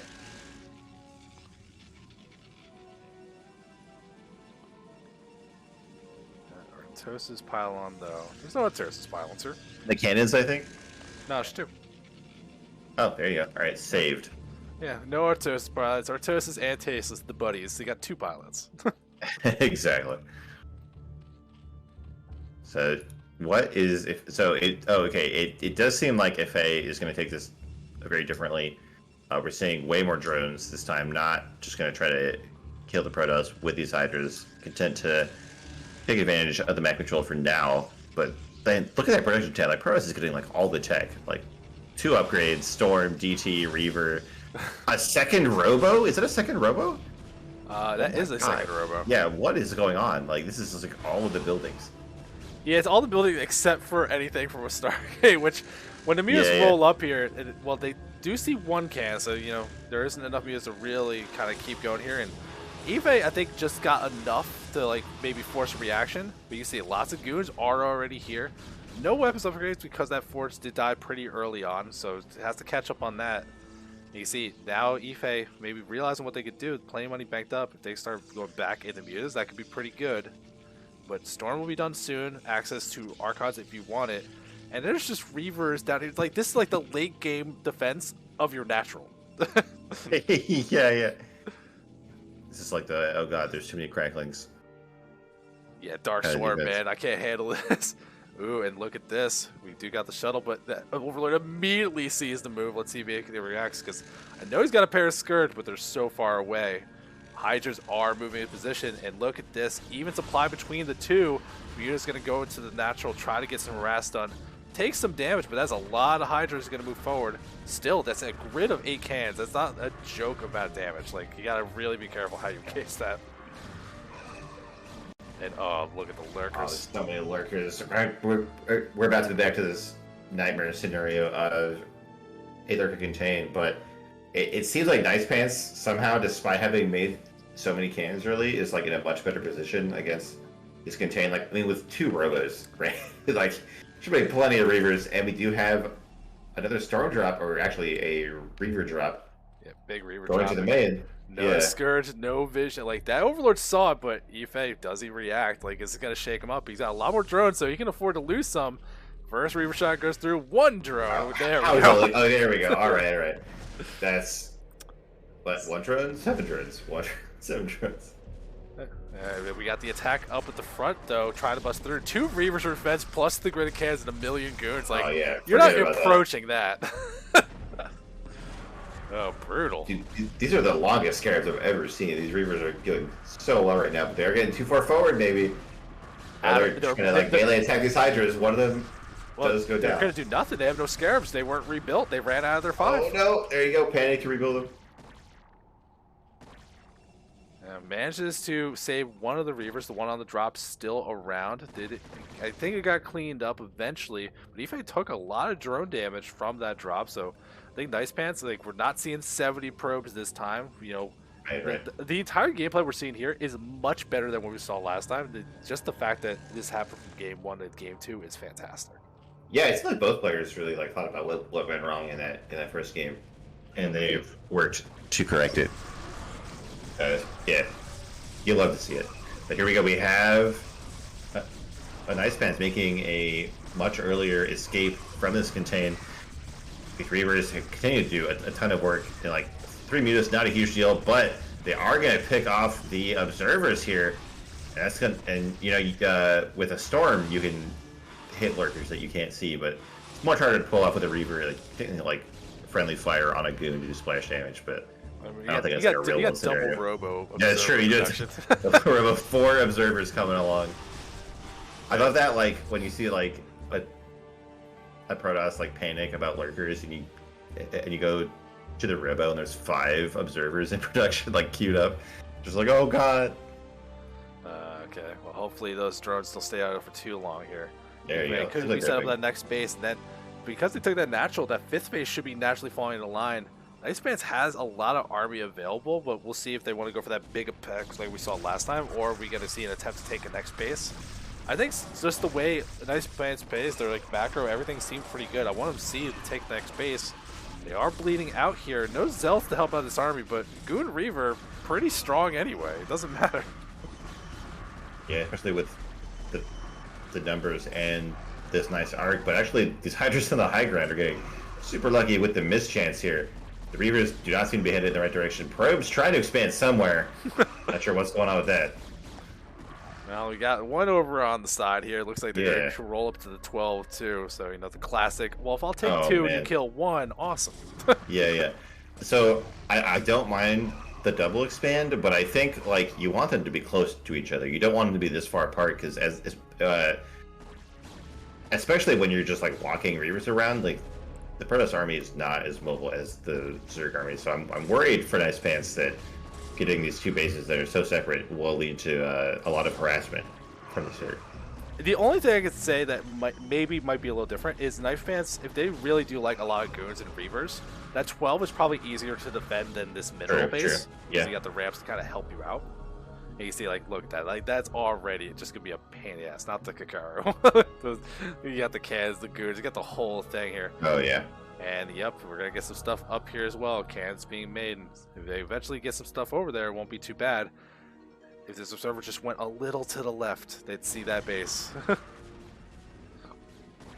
Yeah, I love when like players like by complete accident get bases that are right next to each other. Like I've had games where like I took the natural of a different spawn and then went up the ramp to realize that there was already a Zerg base in that main. Like, I think that was so funny. Well, the 3 o'clock base is discovered. And, oh no, the probe transfer. Oh no! Well, fortunately, it's just Hydra's not a lurker's here to completely wipe out all those probes. But Zerg's definitely going to know about that. And like, so I don't know if Zerg's ever going to check that 12 o'clock. These probes are so brave, completely fearless, crossing the map right now. Brave is the nice way of saying reckless. Yeah. It's fine. It worked out. It's no big deal. The main is basically mined out, though, for NicePants, so he's back to, at the moment, 2 base economy, but look, all his defense was really set up around that top ramp. There's still Reavers, so the Hydra have to be very careful, but I don't know. Like, this is still going to be a pretty hard defense to go through. Hydras are going to move forward, taking a lot of damage. One Reaver goes down, second one still putting in a lot of damage, and I think even if you killed some of this stuff, like, this defense was already in NicePants' favor, and he's actually going to hold on. He even keeps one of the Reavers alive. Yeah. A great trade for the protoss, but both Reavers do go down. I mean, there are still 2 Robos to remake them. 17 Hydras in production now. I think Effay smells weakness at this base. I mean, like, and most of the defenders were killed. Like, the cannons were mostly cleared out there in those 2 Reavers. Like, it could be possible that the next wave takes out this base at 3 o'clock. Well, DTs are in production. No more Overlords are here. The little bit that were there died to goos, and Effay never replaced them, but you can see how much that top left is getting built up. Looks like they're going to take that main as well, so they're going to go up to 5 bases. Been up supply for quite a while, which that's never what you want as Protoss. Like, if you're behind on supply with even workers, like, that is a bad time here. A couple Archons are made, and got some Stormers moving through. They got energy to help out, so the defense will keep being fortified, really trying to keep this 3 o'clock alive. But that 12, like you're saying, pretty undetected. If you never transfer probes there, like, you know, maybe it never gets found. And there's the DTs. That'll help out with the defense quite a lot. Yeah. More mutas being made. That's a weird choice. I mean, you've seen a lot of Goods. You actually even seen Archons and Templars now. I feel like, especially with all these cannons, you know, a small amount of mutas. I guess if you're just trying to snipe Templar. Maybe. Let's see here. Oh, and there you go. Right away, 1 Templar is caught out. There's a few more here, and there's only 1 cannon and 1 goon here. So these mutas could, I think, finish off all these Templar, especially with these reinforcements. Seems like they're trying to focus on the cannon? No. There we go. The Templar do go down. That's huge. Like, splash units are what NicePants is going to need to hold on to this base. Yeah, and I like what NicePants doing. What Effay is doing. He's just using the mutas over the probes. Like, storm them. I dare you. Yeah. Probes have to get evacuated. All the defense goes down, so it's 3 o'clock. Very weakened here, and you can see, oh no, in the transfer, you're going to lose more probes again. Effay really focusing the attack over at this 3 o'clock. It looks like eventually these mutas get cleaned up. A lot of Hydras still being made, and Zerg's still on that supply lead. The top left base does finish up. And DTs without any detection will be very helpful for this defense, but like, I think kill things fast enough to save it. Yeah, I think for now there's only a small handful of Hydras, but there's of course going to be more. You can see on the mini map. There's a trail of Zerg units headed over here. Yeah. Yeah, you can see, like, just camping the ramps, stopping the reinforcements seems pretty good. Finally, Queen's us on the way, so Effay will be able to get the Hive Tech eventually. 1 DT, oh, undetected up at this top part. It has got 12 kills. No. It is a great my move. God. Beautiful. Absolutely Detect. He hit the Hydra list. Okay. But at that point, like, you've already, like, it's fine. Right? Like, you're not too salty if you lose these. Yeah, but if that never gets detected, you completely wipe out that base. It's like Effay doesn't know, so he goes back there in the background. Just nothing. Oh my God. Bro's getting transferred, which, if he was paying attention, that gives away the 12 o'clock base, but I don't know if he was paying really good notice of that. The Scourge would have even seen it. They were right up there. But still, the DT is going to try to save his 3 o'clock base. The Nexus hasn't gone down just yet. And what we got here, Hydra's to reinforce 19 kills through. Still got half the hatchery as well, but man, that 1 DT really got NicePants back in this game, I think. But he is, like, out of minerals at this point. That natural's basically mined out. This 12 o'clock is so important.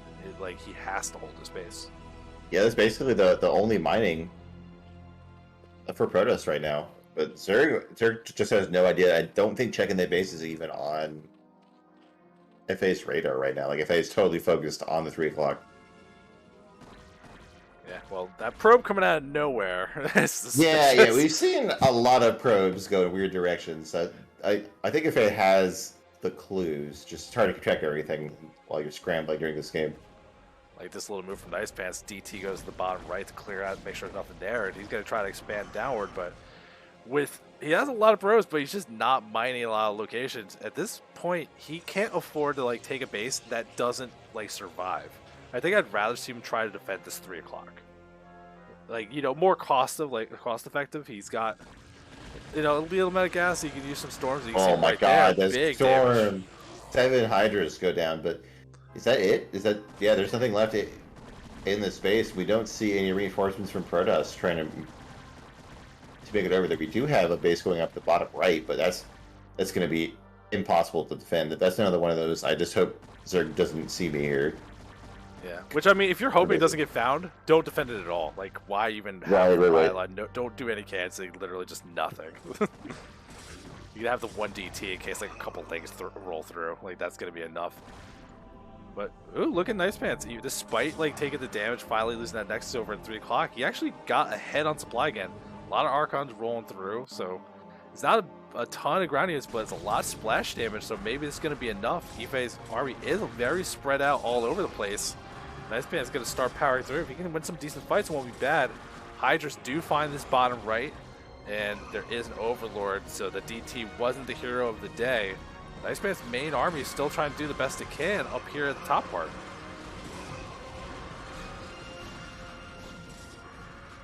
Yeah, it's really NicePants is just like Cancel it. like you said earlier. Oh my god, please cancel it. Like, just trying to expand in so many places that Zerg can't kill them all. Is this Nexus not going to get canceled? No! No! It hurts. Those minerals, it hurts so bad. I'm kind of starving for minerals now. Like, the natural is completely done. The 12 o'clock right now is the only place that has a mining in it, or the Protoss. Yeah, it's like Effay's still very comfortably on 5. Like the main's about to mine out because you know Zerg doesn't have to invest 1 million workers, so it lasts so long. And like, but they just cleared at the bottom right. If you want to take more bases, that bottom right's ripe for the taking. And now being forced to expand here, you can attack in such a wide concave from the left and the right. Like this is a nightmare to defend. And if they get in a good position, now they can start putting pressure on the 12 because finally, with Hive done, defilers are going to be on the menu eventually. Yeah, and Hive Tech is so strong in this matchup. Oh, well, so donating a few Hydras there.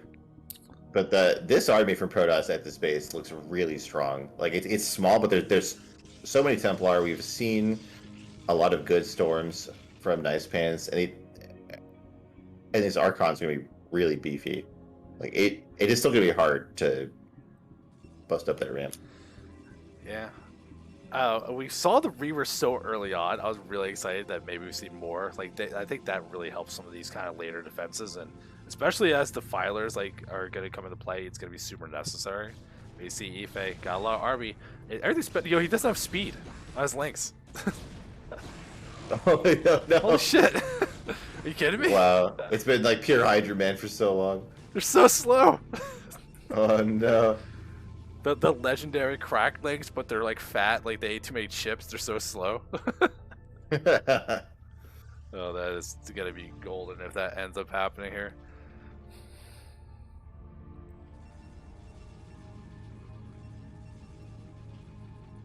And it looks like Effay taking basically that entire left side here. NicePants. Oh god, like you're just hiding bases at this point. Oh my god, you're really reaching on this one.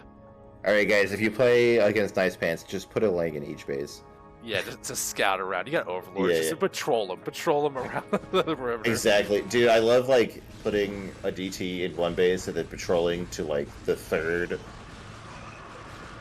of that base, so that it goes through the natural. You get to scout like 3 bases with one DT. It's pretty nice. By the way, more 6 storms. This value dense army of Protoss units. Yeah, it's trying to cross across the map here. Yeah, did you see the supply just get destroyed for Effay? They were tied up and then he went down 40. Yeah. So Oh my big God. attack. Lays did find the 12 o'clock, so they couldn't do the damage to it, but they know it's there now. Effay's gonna keep backing up Hydras, and look, there's not a big mineral bank. Like, he's gonna be very careful about what they're actually doing here. There is some reinforcements in the middle, and looks like NicePants still trying to do what they can. Moving forward with 3 Archons in a Dream and plenty of Storms still available. Oddly enough, no Templar or Energy upgrade, which is that just hurts my soul. Oh, don't lose it, don't lose it. No. There's no minerals here, this is not the base. Dude, I hate that when I spend all game like trying to get into a base. And then I finally make it up there at a extreme cost, and there's just no minerals anymore. Never gonna get this +3 weapons for NicePants, unfortunately, but still, I like what we're seeing. Very minimal investments, trying to get some kind of pressure on, and you can see Effay like starting to kind of crumble a little bit. The advantage they had not as good. Taking another base though, but getting to here. Oh, if they kill that Defiler Mound, that'd be great, because I don't remember actually seeing Consume get research or Defilers get made. Go kill that Defiler Mound. What? Just to consume? No! No! That is not a good game yet, man. You could have kept playing. Man. Effay, are you in this fucking chat right now? There's so many bases. No! Oh my god. Man. How do you play a game this long and you still have all this base and you'd be like, you know what, I'm good. No! Like, you've been sieging NicePants' nonsense all fucking game. The moment you lose one, no, I refuse to accept that. Oh, that's brutal. But that does mean NicePants wins both games. I don't know how. And that was a good series. The recommend was not lying. That was definitely fun. But holy shit, I'm gonna yell at Effay. I'm gonna yell at him. Oh man. Oh my god. So that gets NicePants the win on the board, which, I mean, between these two, the tier 2s are pretty even as far as what we saw in the games. A lot of good games between them. I was very excited to cast this group. I think that will do it tonight for us. Cole, thanks for joining me for the cast today and yesterday. If you didn't watch it, you know, check out the VODs. A lot of good stuff that we casted this week. We're gonna close it up. We gotta get a raid going though. Let's see who's looking good. Let's raid that one bot that came in here to sell followers. Yeah, let's raid the bot. That's a good idea, right? We had JN again. We've got him yesterday. We got Moltrap and a bunch of other people I don't recognize, but it's always cool to. Well, I don't know this guy, but he says he's a Zerg and he's rank A. So let's raid this guy, get him some views. Otherwise, guys, we got that cast tomorrow with Veer, so check that out. It's gonna be some tier 0 play. That'll be good. Otherwise, I will see you all next week for some more Match of the Week. Yeah. All right, everyone. Thanks for doing it, everybody. Take it easy.